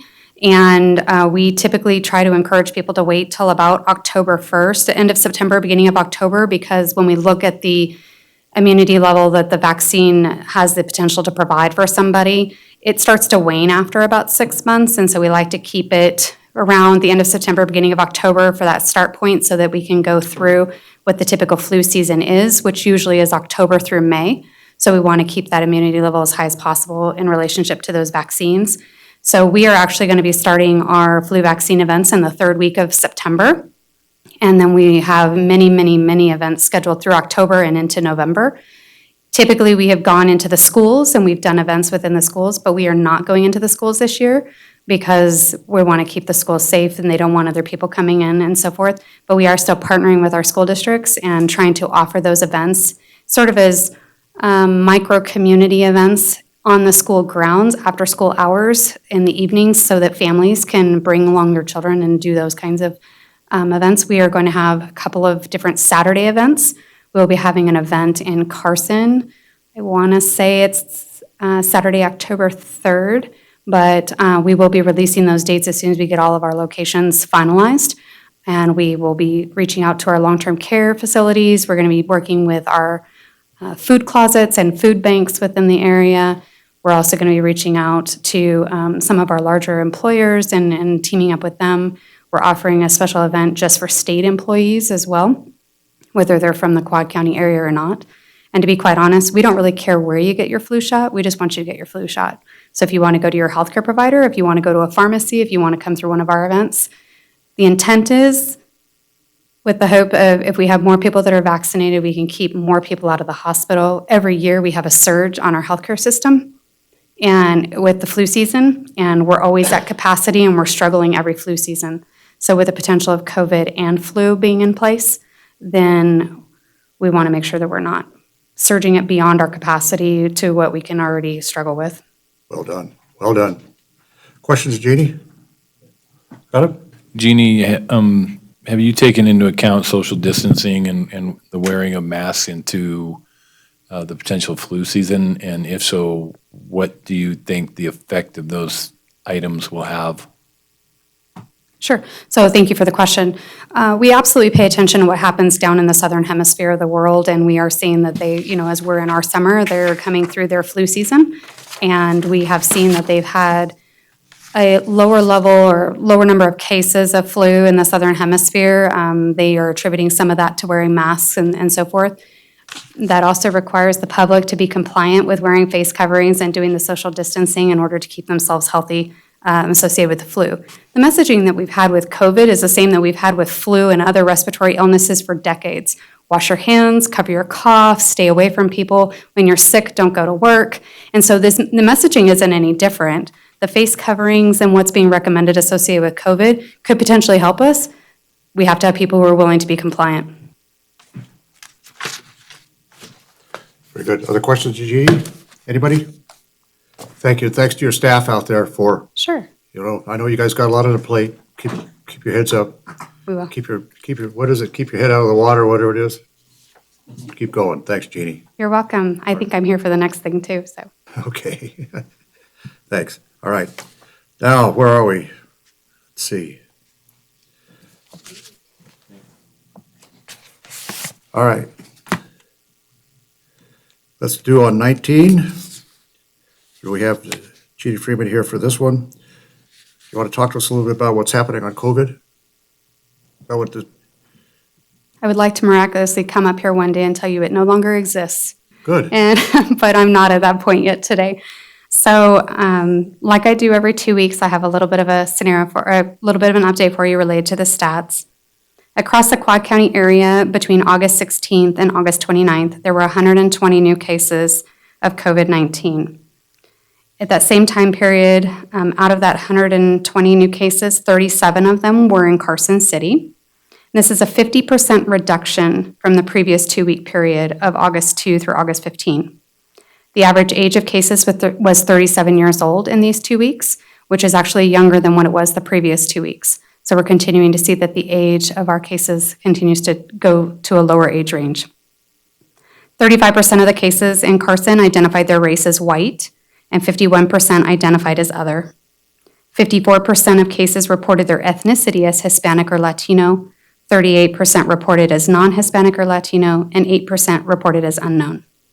There was one hospitalization over the 2-week period, which is an improvement from the previous 2-week period as well. And 24% of the cases were linked to prior cases, not necessarily household contacts, but linked to prior cases. Which means no community, it's not community spread. No, there is still community spread. 24% of those cases, but that means that we have others that are being exposed in places that they can't identify with another previous case. So we absolutely do have community spread. 51% of our Carson cases had contact with a known COVID-19 case. And of those who are employed, 38% stated that they went to work while they were sick and symptomatic. Really? Okay. Yes, sir. 38% of our people who are sick went to work? 38% of the cases, 38% of our new cases of COVID in that 2-week period reported that they had gone to work while they were symptomatic and sick. So 9 or 10 people. Yes, ma'am. So here is a message that we continue to reiterate. You're sick, go home. If you're sick, No. don't go to work. If you're sick, don't go to school. If you're sick, don't go out into the public. If you're an employer, encourage your employees to stay home when they're sick. We are going to continue seeing our case numbers increase, and even though we've seen a decrease over the past 2 weeks, we're going to see our cases go up or stay stable, and maybe that's considered something that our society is willing to accept. In public health, we're trying to not have that, but that message is stay home when you're sick. It's the same message we have as the last item I presented on with the flu. If you're sick, stay home. So one of the things that we have a concern about is that we're moving on to Labor Day weekend. Labor Day weekend is a fantastic weekend. We're used to, as a society, hanging out with our friends and spending time with family and so forth. And we don't want to see a repeat of what happened after the 4th of July weekend. So we're asking people that if you're going to have gatherings, have smaller, smarter gatherings. If you're going to be having gatherings, if you're going to go to somebody's house and you feel off, you know your body best. If you feel off, don't go. There's another weekend where you can have hot dogs and hamburgers. Okay, there's another weekend where you can be around somebody, but if you don't feel right, don't go. And even if you're in a household with people who are just family members get it from family members. We see it repeatedly that they had a gathering with family and they got it. It doesn't mean that we're immune from one another because we're family. So for Labor Day weekend, if you're going to have gatherings, have smaller and smarter gatherings, please. Now that I'm the bearer of all things negative, questions? Well, I think, yeah, that's word of the wise. I mean, we preach that all the time, and now we ought to practice what we preach. I mean, we're doing my sense, Jeannie, is, and you correct me if I'm wrong, we're doing pretty well in terms of at least last 2 or 3 weeks staying somewhat stable low, 2 or 3. I don't know what that means, but it's hopeful in a sense that we're doing what we think we can do out here. But I am going to put out that little notice about wear your mask to avoid getting compliance fatigue. I'll get that out tomorrow. Mm-hmm. Okay. And I get it. I mean, we're not public health robots. We're people too. We want to be at those events with our families. We want to be able to do things. I attended a funeral of a family member yesterday, and I was watching it virtually because there are things that we just aren't able to attend. There's limitations or there's reasons to keep ourselves cautious about what's out there. And we hear a lot of people discuss we don't see a lot of people dying from COVID or the death rate isn't very high. There's a lot of research that's out there going on and a lot of articles that have been put out by very smart subject matter experts or people who are becoming even more subject matter experts about what the morbidity or the long-term effects are potentially associated with COVID. We see them coming out of Johns Hopkins, the Mayo Clinic, University of Florida.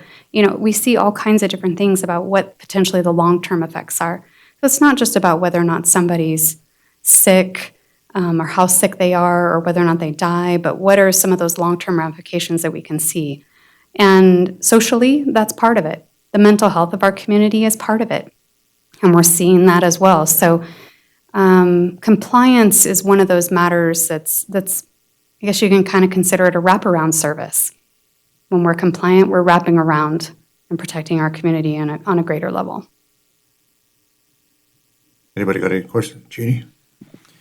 I attended our NACO board meeting just this past week, and a couple of the counties are partnering with the, particularly Washoe County is the one that's most involved, but Humboldt County is also doing it, partnering with the Water Innovation Institute at UNR to routinely sample wastewater as a way to track community spread. And in fact, adding it maybe as one number to what we're reporting to the state, or as a method to report to telling the state we're tracking, and you can, the value I think in it is, at least as you're tracking the entire wastewater system, is seeing numbers either increase or decrease over time. That's the value in doing that. So I wonder if it's worth, and it is COVID eligible for reimbursement. Washoe County's getting the testing reimbursed. I wonder if it's worth exploring. So I'll throw that at you, and maybe you can discuss it amongst your team as a way to sort of track on a community-wide basis how we're doing. Again, sampling it today isn't going to make much difference, but if you do it every Friday, then you'll begin to see. And in the case of Humboldt County, what they're doing is, because there's some research, according to him, I didn't read the article, where you can start to see a spike in a given area. So they're going to do it outside their high school, because they're doing in-person schooling, and if they see a quick spike over that, and I believe they said they're going to do it daily, that they will be able to react to that by either saying, okay, we're going to close school for the next 5 days until we see those numbers drop off. So What's the correlation, Stacy, between wastewater testing and? You're seeing the virus in the wastewater. You get a sense of the virus the virus is showing up, COVID is showing up in the wastewater. So you're seeing, and I don't know enough about it because I didn't read the articles, but they said that you start to see early rises even before, in some cases, people are sick, because they're shedding virus before they're displaying symptoms. And that's why at least Humboldt County was considering doing that testing outside their high school because they can get that alert sort of quick and say, okay, tomorrow, no one's going to school until we get a handle on this and see who actually, demonstrates their illness. So I think it'd be worth reaching out to that Water Innovation Institute. I wrote the name down specifically, and seeing.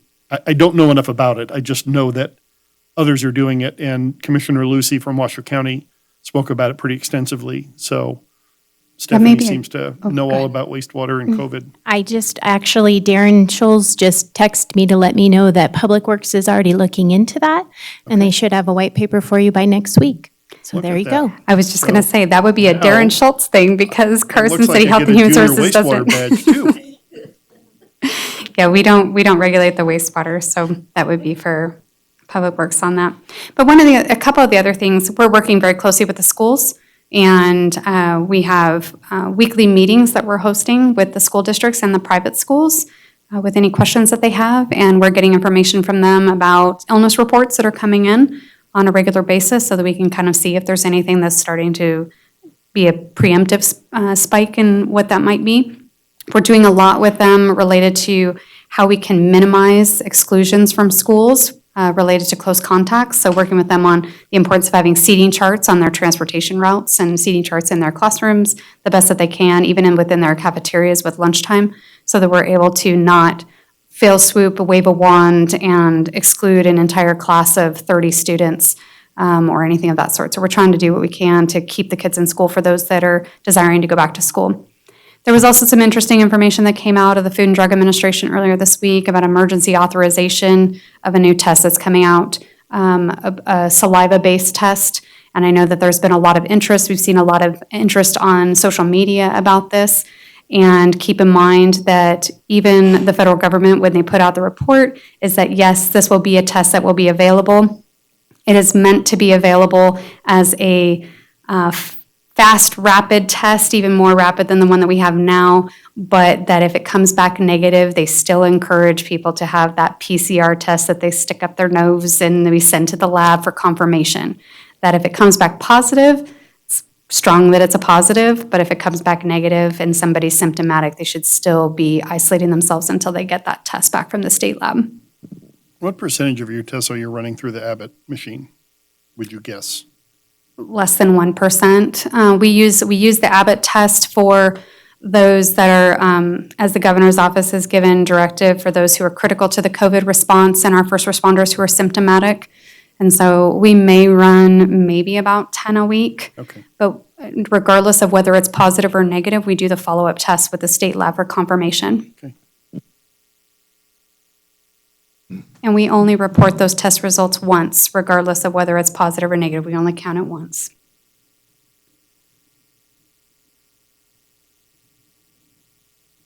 I see the COVID fatigue I don't across the board. understand that. Maybe I don't understand something you just said. So if I get a test and I'm negative, then I take another test and I'm positive, you are going to change me from negative to positive and Yes, ma'am. report a positive.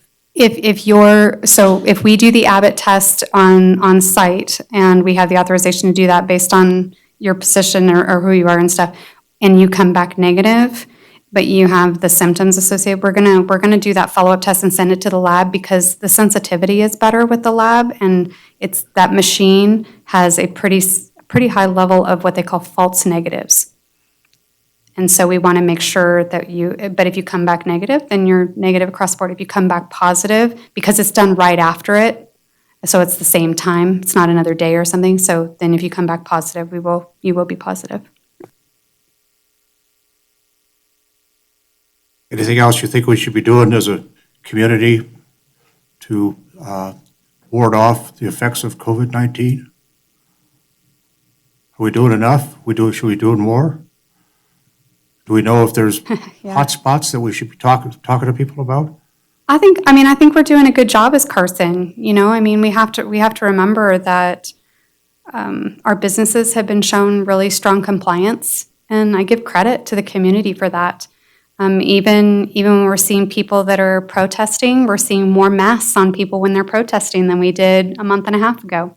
So people are taking it more seriously, and they're, as tired as they are, I actually see greater compliance in many ways. I think that big thing is if you're sick, don't go to work and don't go to school. And if you know your body best, and if you feel off, just give yourself a day and see how it goes. Okay. And if you're still feeling off, don't go to work. Brad, you got jumped in there? Keep those thoughts in my head, Mayor. Huh? I'm going to keep those thoughts in my head. I have lots of thoughts that we all keep in our heads, so that's good. Does a positivity rate mean anything to us in the Quad County? In what sense, sir? Well, in the sense that, okay, so what's our positivity rate? 2, something like that? 3? Yeah, we're low. We're Lower? below that 7%. But how long do you have to be at that rate in order to say we're there, or we're at that rate, or we're going to, I don't know if you could even answer that question, but a lot of people say, we're doing well. Why don't we, just relax a little bit? And I think the answer to that is please don't. But how long does it take to determine whether or not the positivity rate we're seeing is in fact going to hold? The state gets to make those determinations for us, sir. Yeah. I don't think we can. It's too dynamic. There's no vaccine. It's too dynamic, Well, I think that's the answer I think people need, is that, you just have to keep going at it. Okay. Bob, I would say, just looking at it, that the only way you can get to that conclusion that we're there is either when 100% of the population has been infected and recovered, or we've had an effective vaccine that has come out and enough of the population has received the vaccine to achieve community immunity. That's the point that you have to get to, and neither one of those things is going to happen. It'll take a long time for either one of those things to potentially happen. Dr. Pandori from the Nevada State Public Health Lab released a press release, I believe it was last week, where he was able to identify at least a single individual through a small sample set that he was looking at that had been reinfected within 6 or 8 weeks of having it the previous time. And so they had a patient who had tested positive, tested negative twice in between, and then tested positive again. and looking at the genetic code of the virus, because there are different versions of the COVID virus, and looking at the genetic code was able to identify that they were reinfected with the same version of the virus. And so when you look at that, there's a lot that we don't know. And it's going to be a long time before we know it. All right. Very good. Anybody got anything else? Oh, Stephanie, sorry. Thank you, Mayor. Stephanie Hicks, Deputy City Manager. I just wanted to add, I think Jeannie alluded to it, but we did get confirmation on the COVID-19 county tracker as of today that the city still has remained off of the flagged list for elevated disease transmission. So again, we have another week that we'll be watching, but we are off the list again. That's three, not that I get the idea that, so often I would want to count and say, okay. That's third week in a row, I think we've done that. I believe so. All It right. is. Well, keep up the work. If there's something, as I usually tell you, if there's something you think we should do as a board or as a community, let us know if we can help and we'll get in there. Thank you. I just want to say thank you to the community for all the work that they're doing and to keep up their good work. And then I have the financial, it's the first meeting of the month, so I wanted to talk about several different revenues. RTC gas taxes, I have the final for the year. They're the worst because that fund relies on gas taxes alone, and gas taxes are about 10% down. So revenues came in about $400,000 lower than we budgeted. You're done. We're aware of this. You're done. We were aware of this when we did our projections, and they adjusted their projects accordingly, so we're not gonna be in trouble, but that reduction became reality, which is really too bad. Street maintenance also relies on gas taxes, but they do have some sales taxes in there, which sales taxes came in really well, so they actually netted to about even what we budgeted. Business licenses, this is the biggest concern of mine. They're down 32%. So I'm really hoping that it's a function of the new system and they're coming in late. But it's August, And so. where are we with that in the new system? I'm still hearing stuff from businesses who are trying to pay and can't pay, and I'm working with that department on something else tomorrow morning, so maybe I'll bring that up. okay. As I mean, well they're with trying them. to do the system, it's not working, it's, Okay. I mean, at some point, businesses are just gonna say, forget it. They already have. Yeah. That's a big part of the problem is people just giving up trying. It's shame on us for that. Lee's on the WebEx if you want to ask Lee that question. Well, I think we just want it to be fixed. Yeah.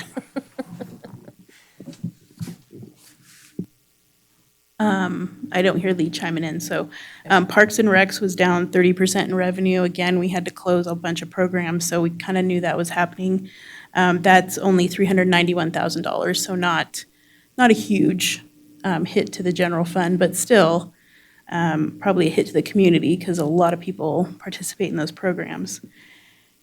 So the best news I have is June 2020, our sales taxes came in 22.2% above last year. I don't know how this is happening. It's alcohol tax. It's not, actually. The liquor's down. But the entire statewide was down 6%, because Washoe and Clark County did experience quite a hit. Statewide was down what percent? 6% statewide. I told Sherry earlier, I thought it was because nobody could do anything else, so they're out spending money here. Internet shopping. That's definitely possible. That's the non-store retailers, and they were again up 177%. So they just continue to climb and climb. So overall, for the whole year, we're up 9.27%. We only budgeted 2.2 increase. So from the original budget, we're up $2.2 million in C taxes. From the re-estimate, we're up $4.4 million. Overall, with all the decreases I mentioned and then the increase, we've got $3.7 million in extra revenue. So next meeting, I will be bringing supplementals because there's a lot of contract increases and there's a couple mandated positions. So I'll be bringing those at the next meeting. Are we ready to do that? Well, some of the mandated positions need to start October 1st. So there's kind of a push to get these through. I know you know this. Just got to be careful right now about going too far out, even though money's money and we enjoy making it. But if we don't have to spend it right now, we probably should just sit on it if we can. Yeah, there's quite a bit of savings and expenses too. So I'll go over this next meeting. Right. But I definitely want to, I don't want to downplay the fact that, once all the federal stimulus money dries up, we're definitely going into a downturn. So I definitely don't want to downplay that. The 21 budget is what it is. So from 20, what we actually got in 20 to what we budgeted in 21, it's a 14.5% decrease in CTAX. That was the worst year in the recession. The very worst year in the Great Recession was 14.5% decrease. Now, I'm not that smart. I couldn't have planned that if I tried, but that's how it's working out. So I don't expect it to be that big of a decrease next year, but even if it is, we're prepared. Well, what's shocking to me is the numbers and how high they are in May and June. And now I'm beginning to wonder if we're going to even be able to get close to that next May and June, which is in our current fiscal year. I mean, that's kind of where Right. I think, we have to be careful. I agree, because I think they're spending all that Exactly. stimulus, unemployment, excess money. I think there's been a lot of infusion that is not normally Right. active money in the community, and it will, Right, like you and said, fiscal year dry up. 21, And like I then, said, it's 14.5% under what it is, what we received this year. So I think we're prepared. We also have that $2.3 million in contingency that we saved in 21 that's sitting there. So I think 21, we're prepared for whatever's gonna come down the pike. Dare I say that next calendar year is not an election year, and that might have something to do with all the money this year? Sherry, where are we on distributing the rest of the CARES fund? We actually have it mostly obligated. The nonprofits, as you know, last meeting, you awarded almost 800,000. I talked to the one charter school, because there is only one charter school, Montessori. The other two are privately funded schools, so they're like businesses. And they requested 45,000, I believe, of the remaining 200,000 that I have for nonprofits. So we have to maybe make a motion or a decision as to what we want to do with the extra 150,000. Do we want to keep that so we can use it for, like Mr. Giom, or Supervisor Giomi's idea, or, I mean, everybody's having ideas coming down the pike. The water testing. Have you heard from any other nonprofits that have indicated that they're going to request additional funds for additional programs? We haven't. I asked Mariana that question too, and neither one of us have heard anything from nonprofits. There's a lot of money coming through CDBG. Brewery Art Center. Oh, Brewery Art Center, yeah. Yeah, I thought Brewery Arts Center and the Boys and Girls Club both had additional requests. I specifically asked her about Boys and Girls Club, Mariana, and she said, no, there's a lot of CDBG money out there, and I think they're overwhelmed with all the money that's coming down the pike. Okay. So, and then was it the museum that wanted to buy a piece of equipment? In the Children's Museum.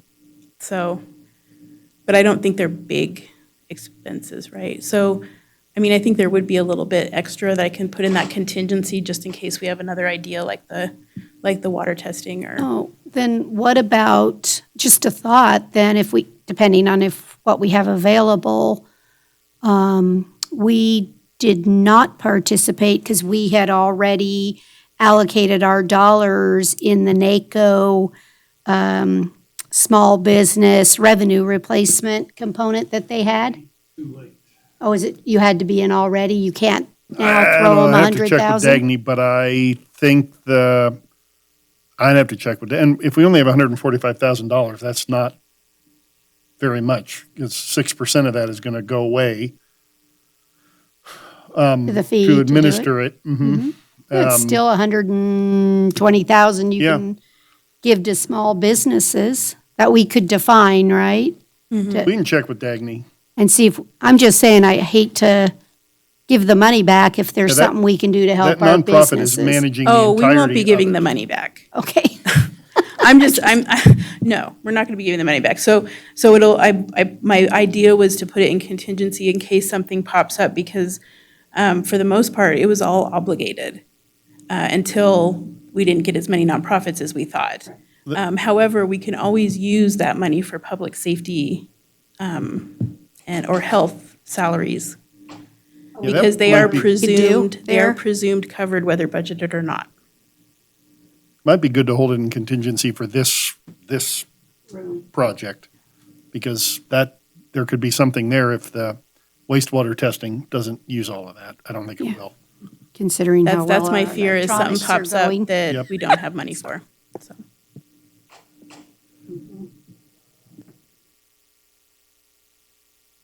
Okay? Nancy? I just had one little thing, and hopefully Lee's on the line now. Please speak up. I was just wondering if Lee was on the line. Hello. Oh, okay. Well, I'll start it out, Lee. So we were just looking into maybe doing some emergency temporary storage container regulations that would allow for administrative approval rather than the special use permit process just during the time of COVID. And I think Lee has a little more details on what exactly that would mean. yeah, we're Lee Plemmel, Community Development Director. We've had a request for storage container, which is permitted in commercial districts for up to 90 days, and we can do that administratively, and then it requires a special use permit after that. There's some businesses that, because in order to create spacing regulations within the business, need to get rid of some of the furnishings and things, and Gold Dust West is one in particular, needing to make room and they have their temporary approval right now, but we're thinking in conjunction with, allowing more outdoor uses and just the spacing to amend the code to allow for administrative approval and not have to get a special use permit during COVID. And we're working with the DA's office to figure out how to bring regulations back for you. And we just wanted to check in and see if that was something you'd entertain. I wouldn't have any objections. Why not? I'm fine with it. My question would be, do we need to amend the code, or can we do that under the emergency powers mandate? That's a great question, Supervisor. I've actually had a discussion about that offline with Lee. So, originally proposed, it was in the form of a regulation. I've advised that because we have existing ordinance provisions that speak to that issue. It's really sort of it's just not a feasible matter to approach it in terms of a regulation that would then basically be proposed to amend an existing legislative provision that's on the books. So in other words, you can't really have an outside document that's going to be, altering or modifying existing legislation. So, however, the good thing here is there is very specifically a provision in the city charter that says under these emergency times, we can bypass the ordinary process for the adoption of an ordinance. What that means is under this emergency matter, or actually what I would recommend in consultation with the city manager and with Lee, is that probably this should be agendized as a separate standalone matter, but it can come to the board at the next meeting and it can be approved with one hearing. So it does not have to go to two separate readings. And then secondarily, the notice and publication requirements are also suspended for emergency purposes. That's a specific provision that's provided for in the city charter. So I guess in other words, what I'm saying is it doesn't really matter for timing purposes the form in which it comes to this board, because as far as timing goes, we can do it all in one shot. However, the nature of how it comes in and how it's characterized, it should be proposed as an emergency ordinance and not simply as a temporary guideline or regulation, if that makes sense. So when we look at that, though, there's going to be a lag time between the time that the declaration of emergency ends and the time that businesses will be able to move personal property out of storage containers and reconfigure business locations. So are we able, in that ordinance, to put some language that says that even though the authority to do this administratively is going to end when the emergency declaration ends, we will have a period of so many days after that for businesses to stay in compliance? I think that would only make good sense to tuck in a provision that allows for some sort of a grace period after that period of time. It's sort of like a winding down of affairs. But to answer your question, is that language possible? Absolutely. I think it's just a matter of, Lee and myself or Ben in my office sitting down and crafting that language appropriately. My recommendation is going to be 90 days, which is consistent with the current time in which they can do it with administrative approval. And we can discuss that next month. Yes. So, Lee, am I assuming that all the other rules as to how many containers, all that stays the same? The only condition that you're talking about is the extension of time without a special use permit? Is that correct? That's what I'm proposing to include. Okay, then I don't have any issue.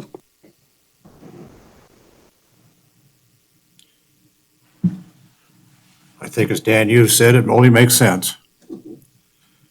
Okay. Do you want to answer? Anything else on this one? Nancy, Sherry, anybody, staff? Okay. We're ready to move on then. Let's close the meeting to do a discussion with our management representatives and council. We ready to do that now? All right. We'll close the meeting pursuant to state law to meet with our council to discuss management issues, labor issues, and now. Okay?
take up item, come on there, let's take up item 20 alpha. This is a discussion and possible action regarding a proposed settlement offer in the amount of $375,000 payable to plaintiff Yvonne Anderson. We've had a closed session with our legal counsel. City manager, you want to bring us up to date on where we are?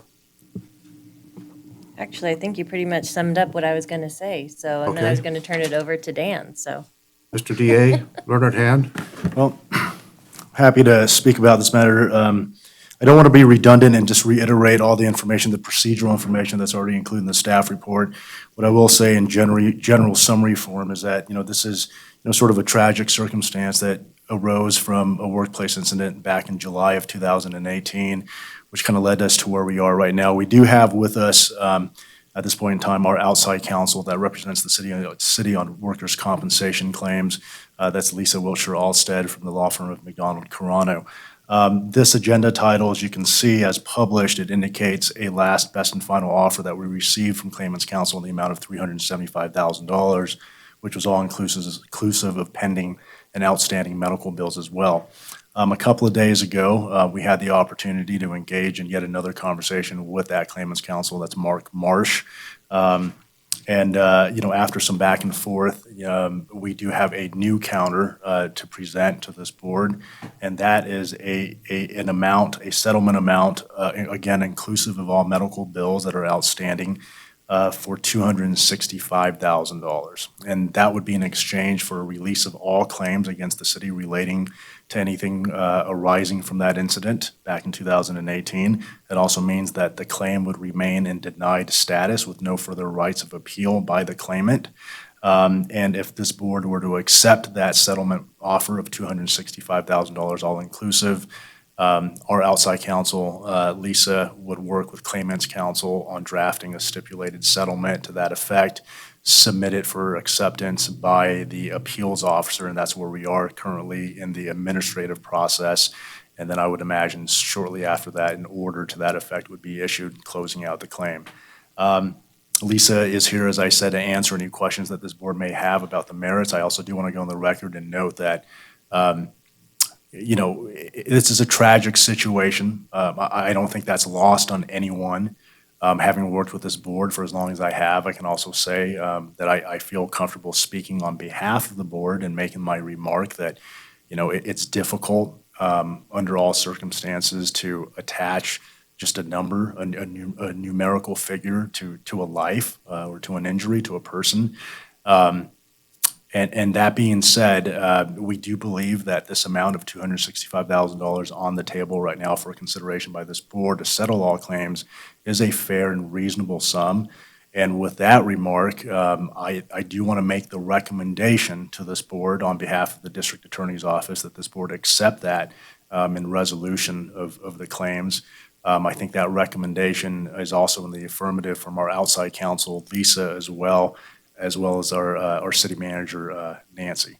With that, I'm happy to ask or answer any specific questions you might have. All right, why don't we take a motion to approve the recommended settlement, and then we can discuss if we need to. Go ahead. I move to approve a proposed settlement offer in the amount of $265,000, all-inclusive, all outstanding medical bills, and authorize the city manager to proceed in consultation with the district attorney's office and the city's workers' compensation attorney, all necessarily legal action to complete the claim until final disposition. There's a second. Do we need more discussion? If not, all in favor signify by saying aye. Aye. Opposed, nay. Carried. Thank you very much. Thanks for all your hard work. I think it's an equitable settlement. Thank you. All right. Let's take up item 20 Bravo. This is on second reading. Ordinance related to the qualification criteria for the office of supervisor. Nancy, you doing this, or is it Dan? Who's doing it? I'll do a little bit. So this second reading on this ordinance, this does not change anything that we have been currently doing. It is just merely correcting conflicting language between the Carson City Municipal Code and the city charter, which overrides any language from the municipal code. So it's just a correction of some language. And Mr. Mayor, if I may, let me just tack on a quick remark to what Nancy just said. I want to let the board know that no changes have been made since the first reading. So it is the identical version that was submitted on first reading. But I'm happy to answer any additional questions you might have. I got Brad first, then you want to go? Supervisor Budkowski. And just, we received some public comment on this item, and there's a reoccurring theme in that public comment about transient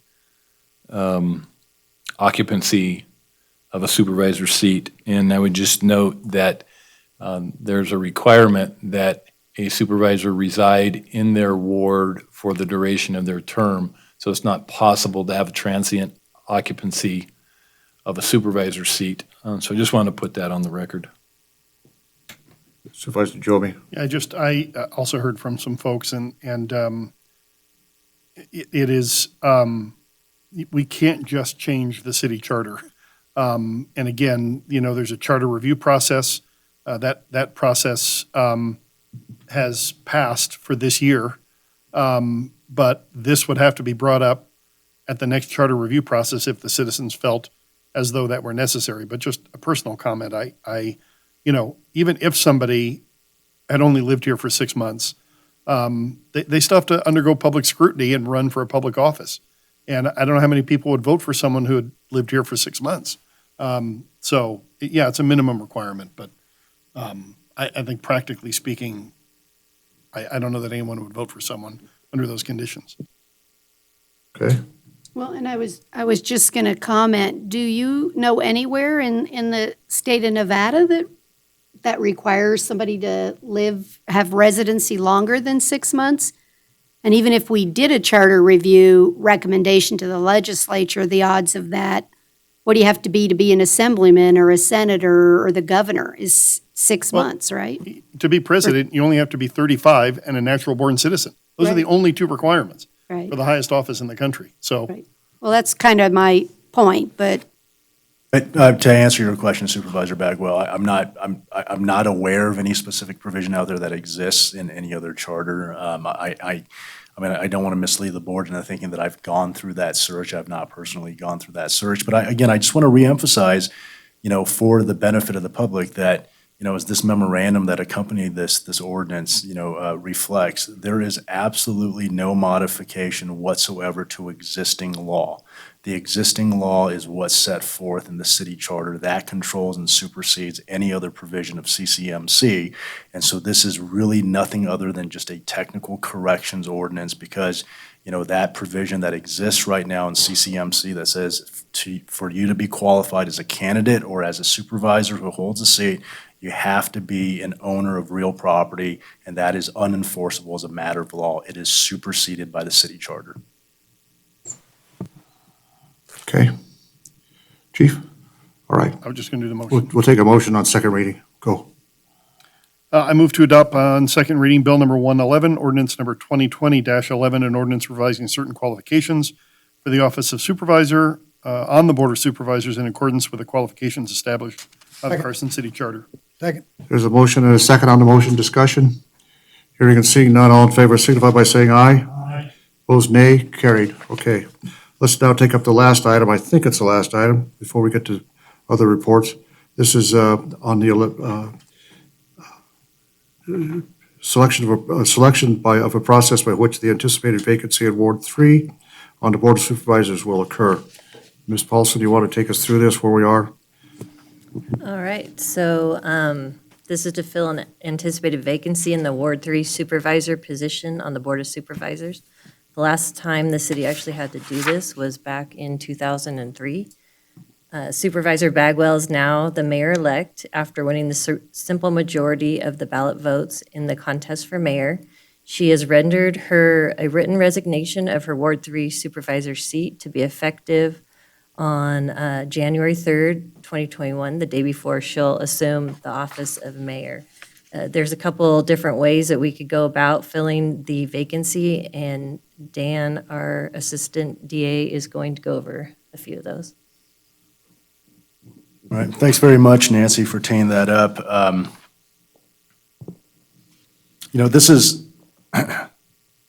This this is something that I would call both a complicated and uncomplicated matter. We had to do, and by we, I mean the DA's office. Dan, speak up a little bit. DA's We office. can't hear through Sure. their plastic glass there. Okay. It's It's also muffled. rebounding back to me then, huh? I hear a little bit of an echo here. That's When you that's speak, maybe you strange. could stand up or go to the table up here. Okay, sure, How's I'm that? happy to do that.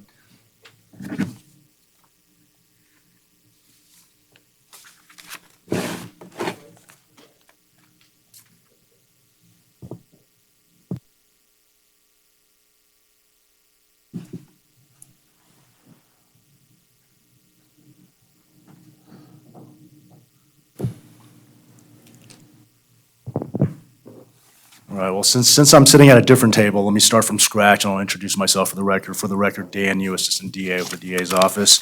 I'm happy to continue presenting this item. Thanks again, Nancy, for teeing this off for the board. I was saying before, this is both a complicated and an uncomplicated matter. What I mean by that is, the DA's office and myself, we had to go through quite a bit of research just to kind of pin down what exactly the process is. And I'll circle back to that comment in a second here. Essentially, and just on the previous item, as I had mentioned before, the city charter is really what establishes the form of government for Carson City as a consolidated municipality. That flows and is derived from authority that's established in the Nevada Constitution specifically. So what that means is, to a certain degree, depending on how this body decides to run its different processes with regards to a variety of different matters as it affects municipalities and local government, we have an option to choose between various provisions of NRS, of state law, those that ordinarily would only apply to cities as local governments, and those that ordinarily would only apply to local governments. So again, we're in a very unique position. We are the only consolidated municipality in the state of Nevada.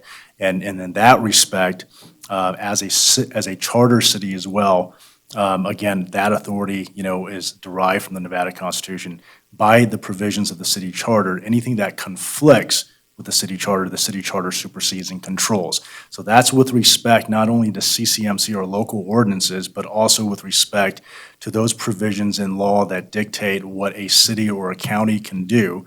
Our city charter would supersede, and in those instances where there is not an express conflict between the city charter and those provisions of state law, but there is a conflict between, for example, the provisions in 268, which would govern cities, and 244 of NRS, which would govern counties, we can, as the board, declare by resolution which of those provisions it elects to use, for purposes of local government.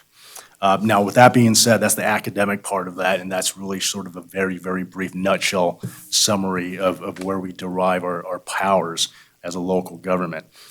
In accordance with the city charter, which does address circumstances of a vacancy. And in this instance, as Nancy alluded to, Supervisor Bagwell is currently our mayor-elect. She has tendered her resignation to this board. It's attached to supporting material as well. It's to be effective prospectively at a time certain. That would be at 11:59 a.m., the day immediately preceding the day on which she would be assuming the office of mayor on January 4th. That's the day she would be sworn in. Dan, to clarify, that should be 11:59 p.m.? No. It is 11:59 a.m. So for just very before specific noon? purpose. That's correct. And the Okay. reason why is because, the provisions of that dictate when, as the newly elected mayor, she would be assuming office and when her previous term would expire. Okay, so her current term right now in the office she occupies as supervisor of Ward 3. That actually expires at noon, the day immediately preceding the day she's sworn in.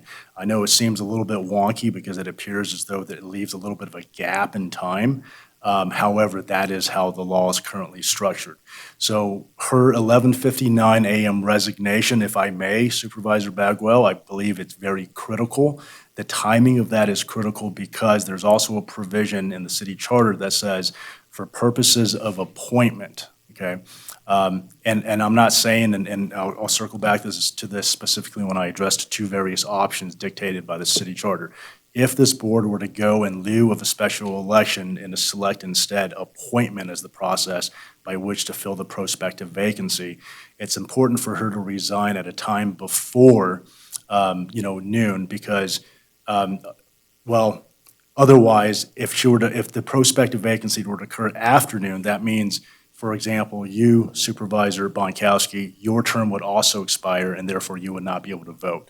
That's how the provision is structured. Anybody who's on the board currently whose term expires at the time of that vacancy, you would not be able to vote. In other words, this board would be sort of hamstrung, in which case it would have to be the new membership of the new board in 2021 that would have to make the vote if this board decided appointment is the proper process. I know it seems a little bit convoluted. We kind of had to work through the complications of that, but the timing is critical. So Dan, does that mean, and this really has nothing to do with this, just in general, regardless of her resignation and all that, there's a period of time where we only have 2 members of the Board of Supervisors then? For approximately 12 hours or so, that's correct. That's crazy. And I think I've identified at least one other provision in state law that operates very similarly to that. Again, I don't know if that's an oversight, if it's deliberate. I really don't have any insight into how that's crafted. So we don't have a governing body for 12 hours, essentially. Can I take the fifth on that? Yeah, it's fine. I got it. I got it. Better not have It's an just a quirk of emergency. law. Sorry, just go ahead. Don't mean to drag it down. Thank you.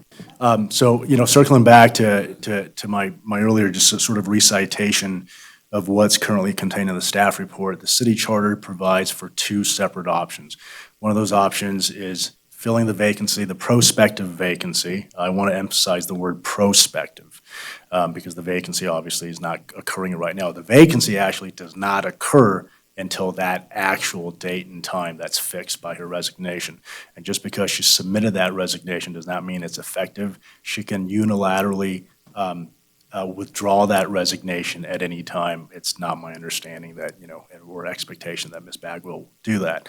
That being said, the city charter, it provides for one method of filling the vacancy, special election, pursuant to certain statutory requirements. The other method would be in lieu of special election, appointment by this board, or possibly by the membership of the next board. Special election provisions are dictated by Chapter 293 of NRS. There is a provision in there specifically that mandates the Secretary of State's office to adopt certain regulations for the carrying out of a special election. There are certain provisions that have been adopted over time that address a special election, but most of those are related to, for example, the amount and quantity, of ballots that have to be issued. And maybe a couple other technical, matters that are addressed by those regulations. There are some difficulties that I want to address on the record. I want to be very specific and candid also, though, in emphasizing that the district attorney's office, of course, and myself being nonpartisan staff, I don't urge, this board to take one direction over another. I just want to present all the objective information that I have in my hands. And what I can say is that there are certain legal, I don't know if I want to call them impediments or complications with respect to proceeding with a special election if that's what the board chose to do. Now, the first thing would be this board would have to declare by resolution. Now, we don't have a resolution that's been provided. And so if this board decided to go that route, we'd have to come back at a later time. When that later time would be, I don't even know for certain because there is a provision in state law that says it's the Secretary of State's office that has to provide the timing requirements with respect to when a candidate must file a declaration of candidacy, for example. So that's not spelled out in existing law or in existing regulations. So that's something that we would have to coordinate as the district attorney's office in conjunction with the clerk recorder's office with the Secretary of State to try to figure out what exactly that regulatory or time frame would be, what that structure would look like. I have given this much consideration, and I've spoken with my counterparts, colleagues, and I have made a phone call over to the Secretary of State's office in advance of this meeting.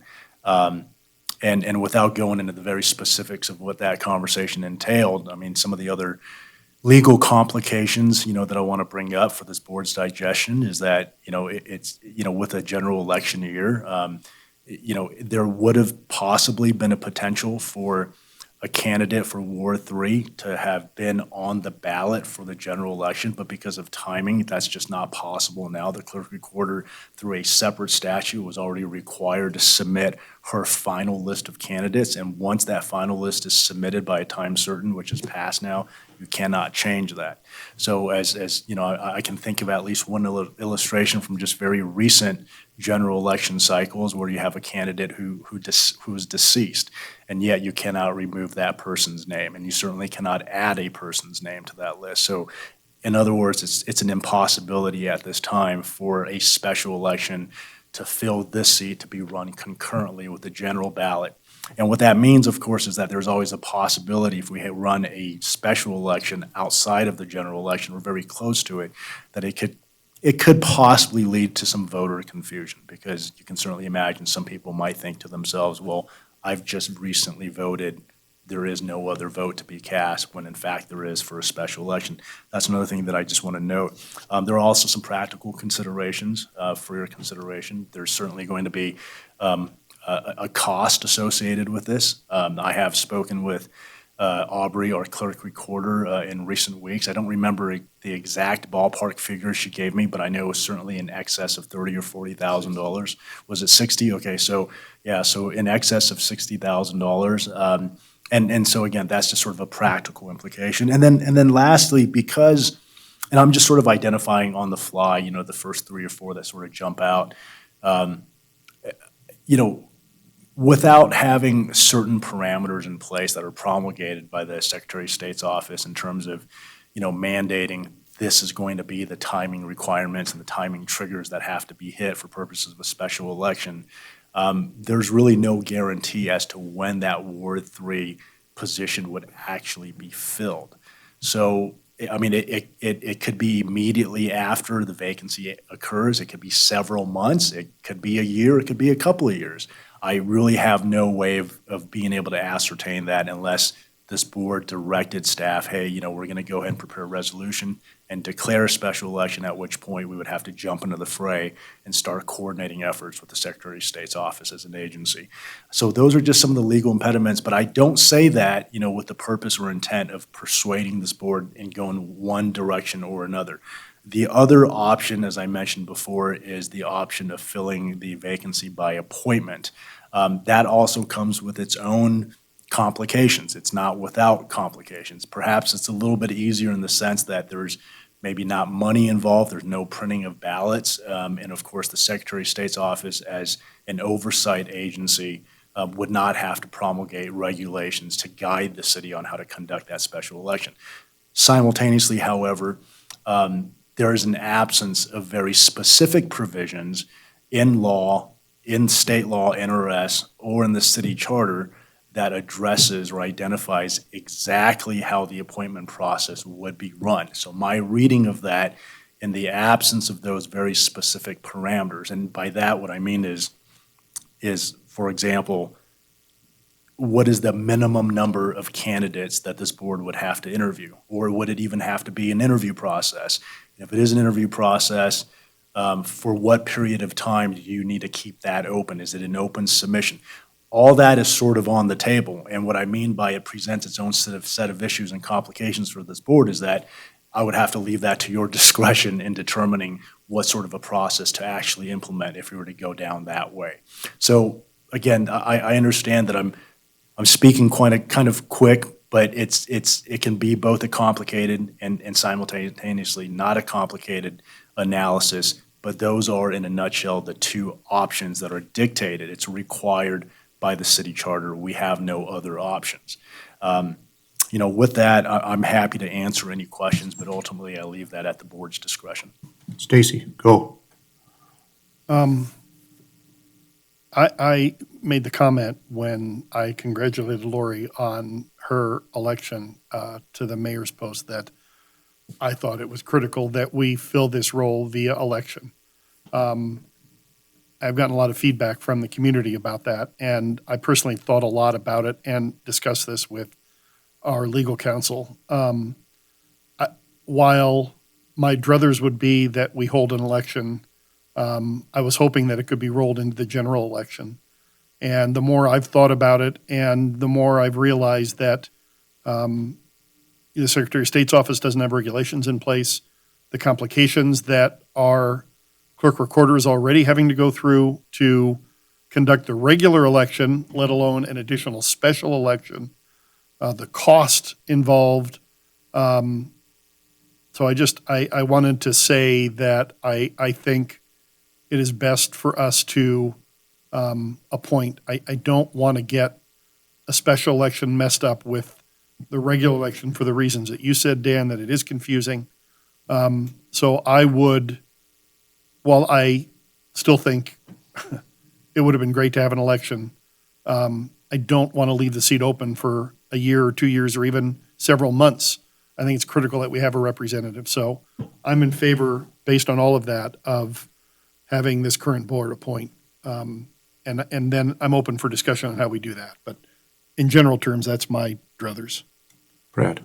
Yeah, I agree that, I think that the citizens of Ward 3 deserve representation, and the only way that we can ensure that and that there's not an extended vacancy for that position is by the appointment process, since we have no clear idea on how long the special election process would work. So I'm definitely in favor of the appointment process.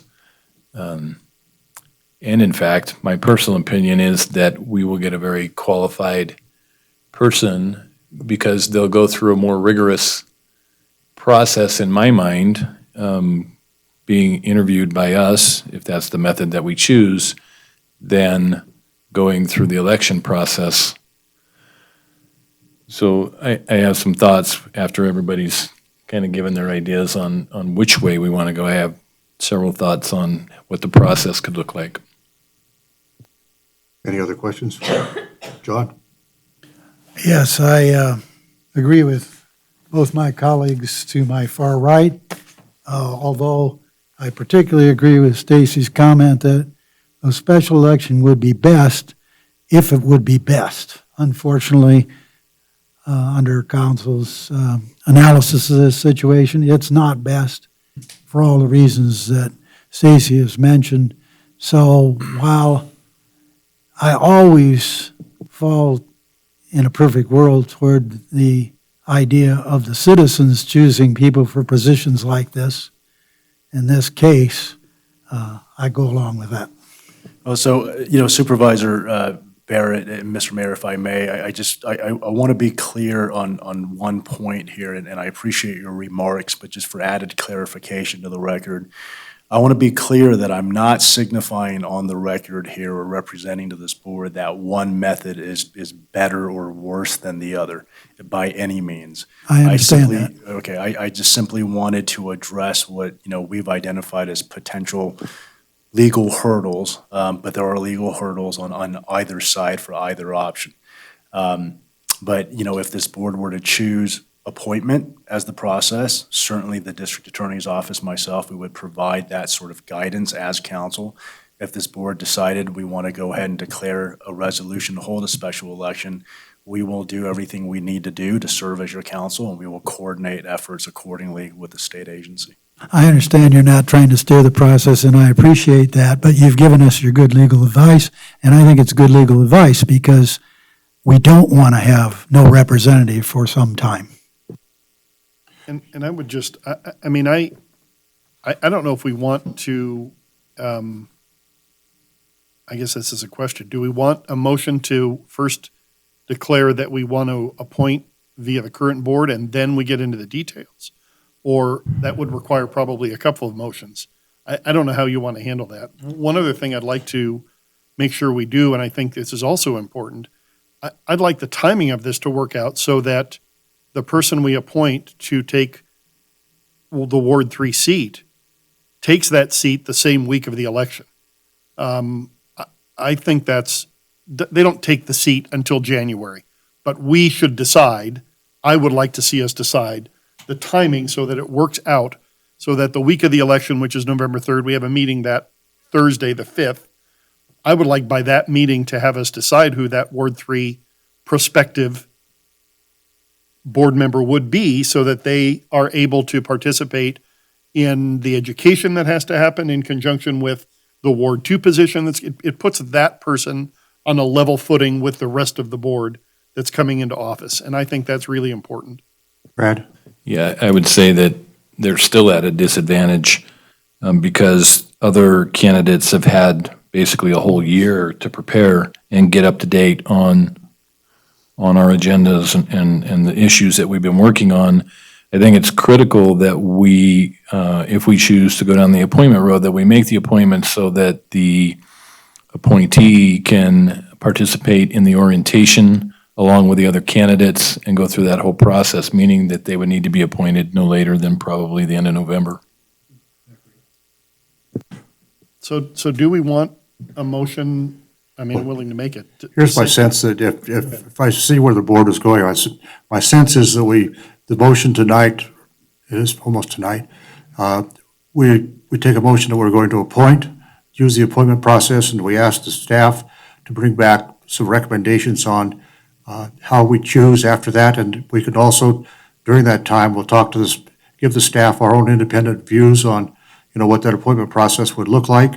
Then we can tee that up at a board meeting, discuss that, and then hopefully have, the process done and over by November 3rd or 4th. Is there any reason we couldn't tee it all up tonight? I have Nancy, some ideas. pardon me? I have some ideas. Okay, go. Do you want me to go, Dan? Are you done? Okay. All right, can we do that, Dan? All right. So the last time we, If you're going to stay there, please speak up. I'm having trouble hearing from, oh, okay. because of the plexiglass. All right. Far away from the mat. We're all having trouble hearing you. Okay.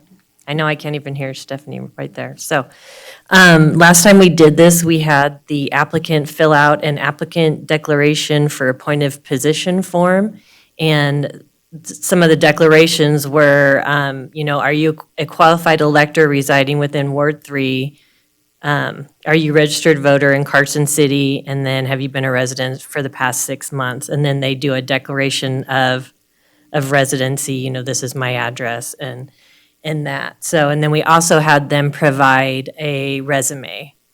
So we could do that. We could also ask, additional, if we wanted to have them answer additional questions, maybe, for them to respond to those questions. I was thinking that we would open up the process at the latest, like September 14th, and then have 3 weeks maybe of having that position or the application period open. We could even maybe try to do it by the end of next week. And then, because I thought that would give us time, so say we got more than 5 applicants and you guys wanted to narrow it down prior to appointment, so this is just throwing a number out there. If we were to get more than 5 applicants, maybe at the October 15th meeting, the board narrows it down to like between 3 or 5 that that you would want to interview. And then Where'd the we 5 applicants come from? Where'd the 5 number come from? that was just a number. So if it's more than 5, say we get more than 5 applications, then we'd come to the That board number- meeting. That number doesn't come from, that's, okay, I got it. That just came All right. out of here. That could All be right. any number that you want. I don't know how many you'd want to interview, but that way we'd have the October 15th meeting if we wanted to get that down to 3 or 5 people to interview. And then we would be able to appoint at either a special meeting that first week of November. Or on the 5th, prospectively? Yeah. Brad, jump in. A lot of the points that Nancy just made were along the lines of what I was thinking too. The only substantial difference would be that I would propose that if there were more than 5 applicants, that the mayor pro tem, the city manager, and the deputy city manager handle the first level of interviews and bring back whatever this board determines, whether that's the top 3 candidates, top 4 candidates, top 5 candidates for full interviews in front of the board in the public process. But if we have, 10 applicants, we don't want to bring 10 people in front of this board for interviews. That's going to be a meeting to itself. We'll spend all day doing that. So I think that there needs to be a process in place where we can bring no more than 5 people in front of the board in a meeting for interviews. So Dan can chime in on this, but we had talked about having that smaller selection committee, and the problem is that has to be a public meeting. So we might as well do it at the board meeting. And my thought was if we had more than 5, we wouldn't interview all of those. We would just have you go through all the applications and then kind of narrow down your top. Yeah, I don't know that I would 5. be agreeable to that. I mean, I think that what we'd have to do is that we would want to call a special meeting to go through those applications, because you can't get a sense of a person's abilities from their application. I mean, we've had plenty of instances where we've had really great employees who just totally bombed their interviews, and we've had instances where people have aced their interviews and been horrible employees. So I think that you have to have both. You have to have the resume, and you have to have that public interaction with them to be able to make an informed choice. So my preference would be that if there's more than 5 applicants, that we call a special meeting to do those interviews and then come back. So maybe that can be done the week before our regular board meeting, and then come back at the meeting to interview the last 5 people or 3 people or whatever this board chooses. Can I jump in here? John, jump in, go ahead. Thank you. I think the last suggestion from Nancy and from you, Brad, is better. I would, without saying that anybody isn't qualified to be a screening committee for me, the people you mentioned as your screening committee would leave me out, and I'm not willing to go that route. I'm perfectly willing to talk to 10 people, 12 people, but I'm not willing to be left out of the screening process. Perhaps somebody that didn't make it through that screening process would be somebody I'd be interested in. So it's the same thing as you say. You're right. Putting it on paper, not interviewing, doesn't work. Just doing an interview without, a full resume doesn't work. But I'm just not willing to cede that initial screening process to other people completely. The thought that I had was similar to what Nancy said, but that we ask 2 or 3 questions in the application process. And then at that October board meeting, this board, based on the application and the resume, would cut that number down from whatever it was. Let's say we get a happy medium and make it 7. So, and we happen to have 15 applicants. Look, we're kidding ourselves if we think 15 people are going to apply. There've been elections where we barely get, as in Lori's last election, there was no one that ran against her. So, in That's the 'cause I'm off chance, good. you are good, there's no question.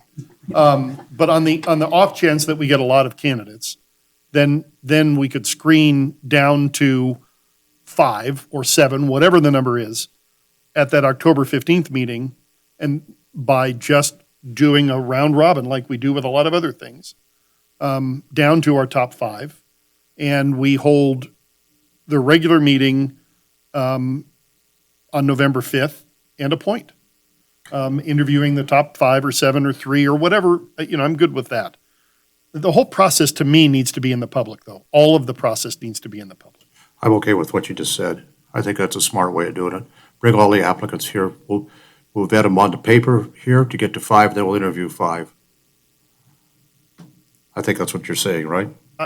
Yeah, I'm saying let's come up with 2 or 3 questions, at least 2, maybe 3 questions that they fill out on the application and submit.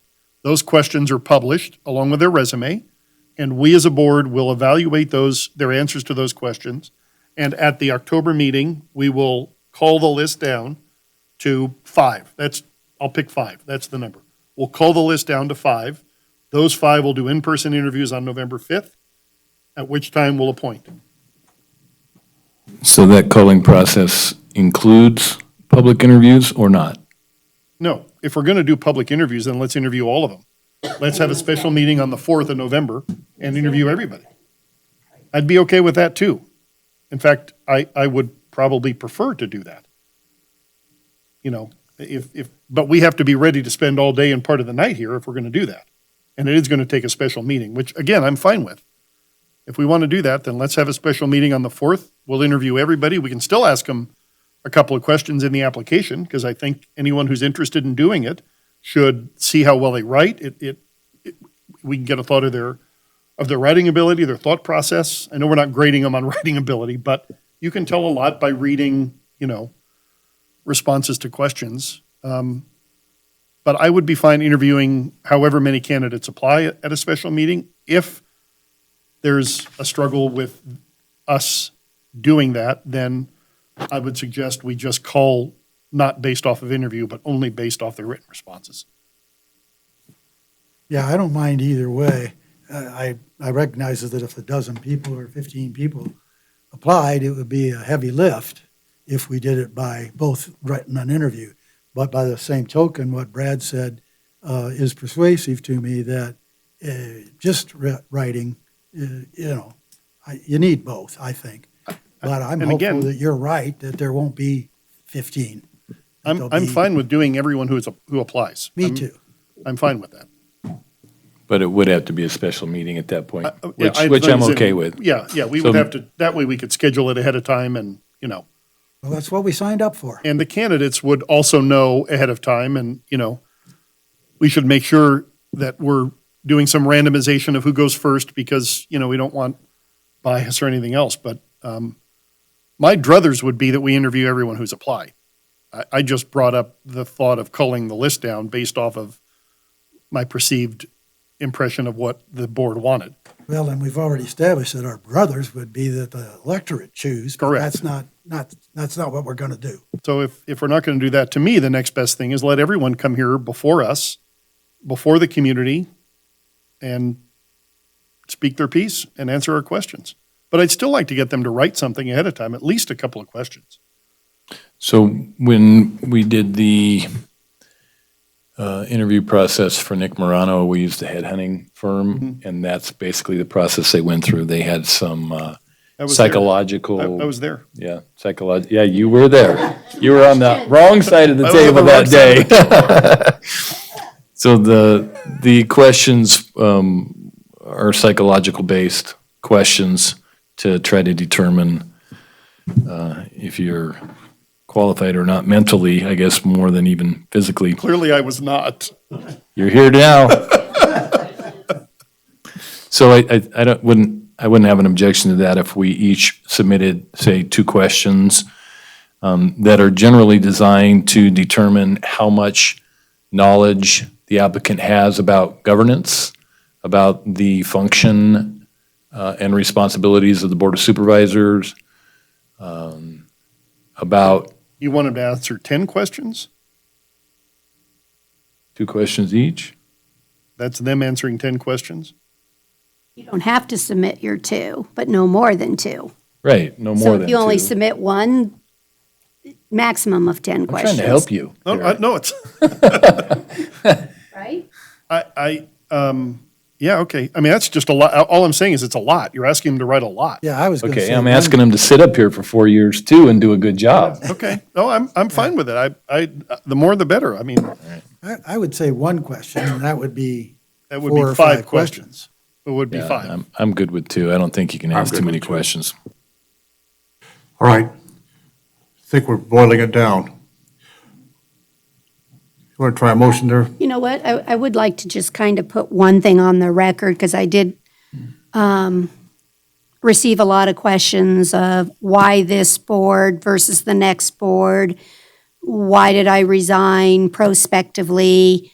And so I just want to put on the record that I wanted to give this board the maximum objectives and opportunities to make the decision, because this board could still make the decision that the new board could select. I feel like Ward 3 deserves a representative immediately.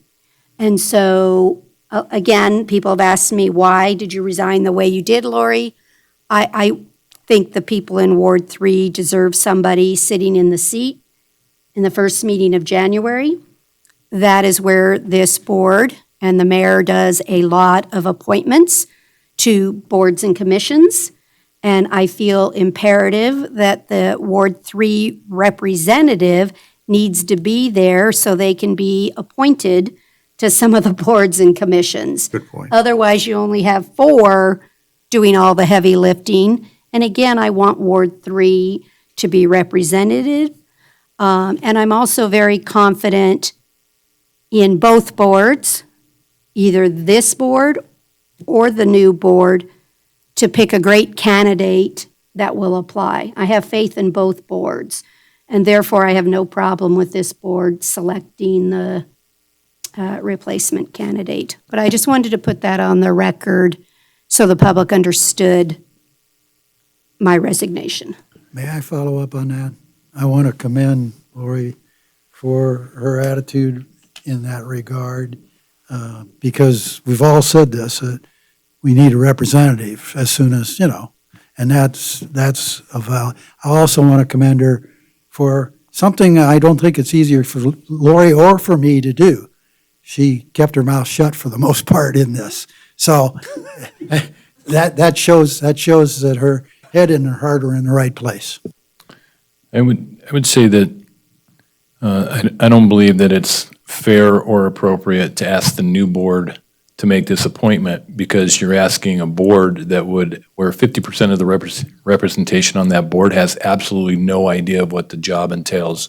So why would you not have a full board or 4 people, since you'd be conflicted out, who understand what it's like to sit up here and the number of hours that it takes and the amount of work that it takes and the stress that it puts on you, to make that appointment, because they have a clear understanding of who the best applicant is going to be. And frankly, I don't understand the argument that this board is going to pick our favored candidate as opposed to the new board. There's no difference between the new board and the old board in that respect. You either make an objective decision or you don't, and nobody can control that. So that to me is not a valid argument. What is a valid argument is that I think that you should let the people that have experience in what they're choosing make the choice, rather than leave that up to, 50% of the board that they don't even know what to expect that first meeting. Oh, but they will have all had the orientation, Brad. They'll know plenty. All right. You're right. I'll give it a try if you want me to. Mr. Mayor. I don't have the dates in mind, but go ahead and give it a try. Let's see where we are. Yeah. Dan? So, sorry, Mr. Mayor, just All right, a go couple of more comments from me, and I don't mean to be too long-winded here, but I know we're inching closer towards a motion on the floor here, but before we get to that point, I wanted to make a couple of remarks. One is, we were just talking a second ago about whether it'll be this board or the composition of the new board that would be making the vote. And if we were going down the road of making a specific motion on the record to keep it with quote unquote this board or the next board, I don't think that's a necessary motion. I think that is just dictated by timing alone. By law, again, her position, Supervisor Bagwell's Ward 3's position, cannot be filled until after the vacancy actually occurs, right? So that's much later in time. And if this board did nothing to prospectively fill it, then by law, the new board would have to fill it within the shorter of 30 days, or I believe it's, 2 regular or 3 special meetings of this board. And of course, we only meet twice a month. So that would entail the necessity of having to hold a special meeting. So I'm saying for efficiency purposes, it's not necessary to have a motion on the floor to say we're keeping it with this board or the next board. The second thing I wanted to just quickly reference for purposes of the record is, I have counseled Supervisor Bagwell in my capacity as board counsel that she has no conflict of interest in casting a vote on this particular agenda item, which is for the purpose of selecting between one of those 2 methods. So I wanted to be clear on the record with respect to that. All right. Let's try a motion, Stacy. All right, I'll give it a shot. Hopefully I'm not too specific or too non-specific. I move that the Board of Supervisors fill the prospective Ward 3 vacancy via appointment, and that appointment be made at a special meeting to be held November 4th with all applicants that apply getting an in-person interview, and having each candidate complete an application, what was the word? An applicant declaration. And that furthermore, the applicants answer questions as presented by the existing board with the resume. You got that, Tamar? You want a writing sample with Makes that or sense? not? Well, they'll answer the questions that we present to them in writing. Second for discussion. Second for discussion. We did not address the period of the open application period. Nancy had recommended 3 weeks. Is everybody okay with 3 weeks? We could probably go a little bit longer since we're not going to be culling the applications. Do you want to address that in your motion? Yeah, I'll amend, when do you think you can get it open, Nancy? I mean, if we get questions The to you by questions. Tuesday at 5, can you get it open by the 11th?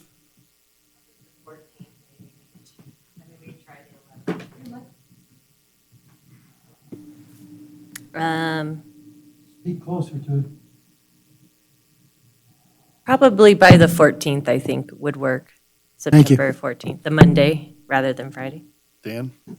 Yeah, I don't mean to add confusion to this motion that's on the floor, but does this board also have an appetite to direct staff as to how to publish or how to notice the community at large that, there's a period of time during which applications can be received? Can we do that in a separate motion? We're getting awful You can, wordy. yes, So absolutely. I just wanted to bring Let that me up. finish this motion.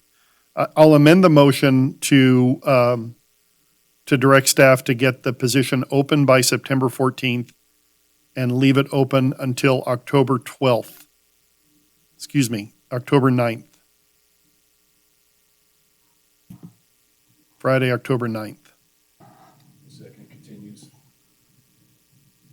I think that's it for now. I'll leave the advertising part as a second. The second Discussion. continues. You all right on that one? All right? Further, there's a motion. Is there a second? Brad? Okay, didn't hear it. Okay, on the motion, discussion? Hearing and seeing none, all in favor signify by saying aye. Aye. Opposed, nay. Carried. Okay, keep going. So I mean, we struggle with not having a daily paper anymore, and I don't mind if the city spends money on advertising and actually taking out an ad. I think it's critical. So I would really like to see that done. So I guess I would ask or move that we direct the city to take out at minimum 2 quarter-page ads in the appeal and purchase advertising on Carson Now for a period of 2 weeks. We don't have 2 weeks between now Don't and have 2 September weeks' time. 14th. Well, it doesn't have to be beforehand. It can be during the period. So starting September 14th, Is that okay? So if 2 we're, times in the Nevada appeal. And it can be in the Nevada appeal either before the 14th or after the 14th while the period is open. I'm okay with that. And I would say let's put it on Carson Now the week before the 14th and the week of the 14th. So minimum quarter-page ad once before the 14th and once the week of the 14th, and Carson Now the week before the 14th and the week of the 14th. That's the motion. Unless somebody doesn't like it. But it's not seconded, so it's dead. second for discussion. Second for discussion. idea. No, I don't know that I object. I guess my concerns are there statutory requirements for this that conflict with those timeframes? I don't know that. I don't Get think so. appointment, right? No, there are no constraints, and that was one of the, the legal hurdles I alluded to earlier in my presentation, which is, by this board's selection of the appointment process, it kind of, you're confronted with the difficulty of having to wade through the nuances of how to exactly establish those parameters.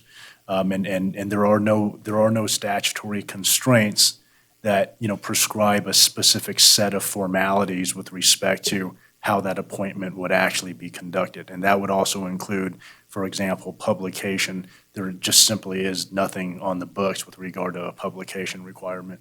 So then I think that the verbiage of the ad would need to say something to the effect of Carson City is accepting applications through October Ninth. 9th.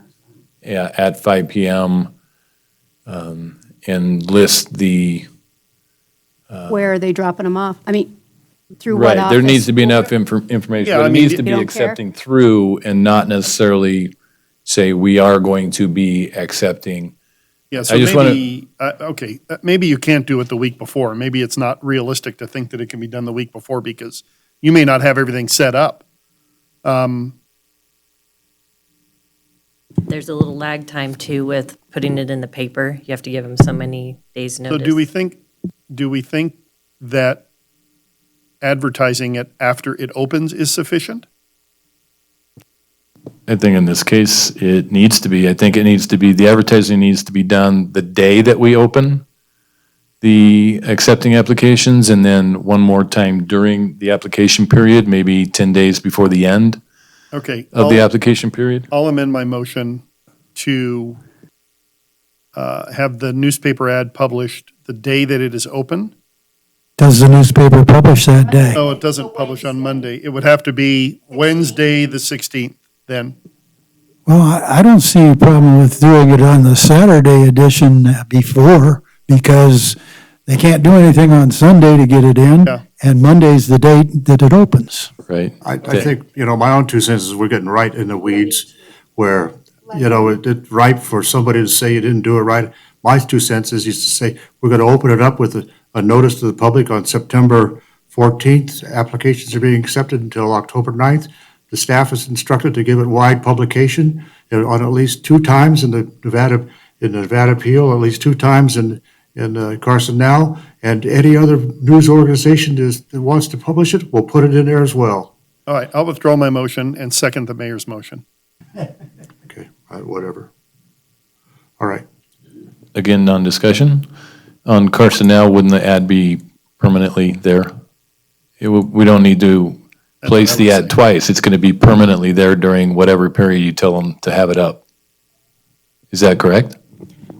I'm not sure. Yeah, That's what I would it's do. always there, right? It's a web page, so it's either there or it's not. That's what I would do. Okay. And you can put it on our Facebook. And there's the Our Carson City TV website. station. Of course, if we do this, we know we may have 32 applicants. I'm kidding, I don't Hopefully know. we do. There's nothing wrong with that. Because we're looking for a good Ask the applicant. mayor, the first time he ran, I think there were 12. I ran against 6. Was it only 6? It seems like it was a lot more than that. There were 9, I think. I can't remember. Yeah, there was a lot of you 12 years standing up ago, there I'm on the done. stage. Yeah. All right. Do we have a motion? You made it. Stacy seconded on the motion. Discussion? Nancy, you okay with it? Stephanie, you okay with the motion, you guys? All right. On the motion, all in favor, signify by saying aye. Aye. Opposed, nay. Carried unanimous. Okay. All right. And when do you want the questions by then? Did we resolve that? Probably. Monday or Tuesday, rather? Monday's a holiday. Tuesday at 5? That's fine. Keep them short. Brevity is the soul of clarity. I've heard that before. All right. All right. Are we on for the last item? Go back to 16. Board reports. Nancy, you got reports under yours? I just talked with Public Works about the PPE and the hand sanitizer and the just sanitizing supplies. They have some of the cloth masks in, and they're waiting on gloves and then the sanitizer. So they'll have more of an update on Monday. So we're hoping by the end of next week to have something up on, I think we're going to try to do it on our website, a form to fill out for the businesses to fill out. And then, start delivering those orders hopefully by the week after that. So not next week, but the week after. And you'll send that notice to the chamber and everyone else with the form so we can get it Right, widely yeah, and we'll post it distributed? all over our social media and, try to get the word out wherever we can.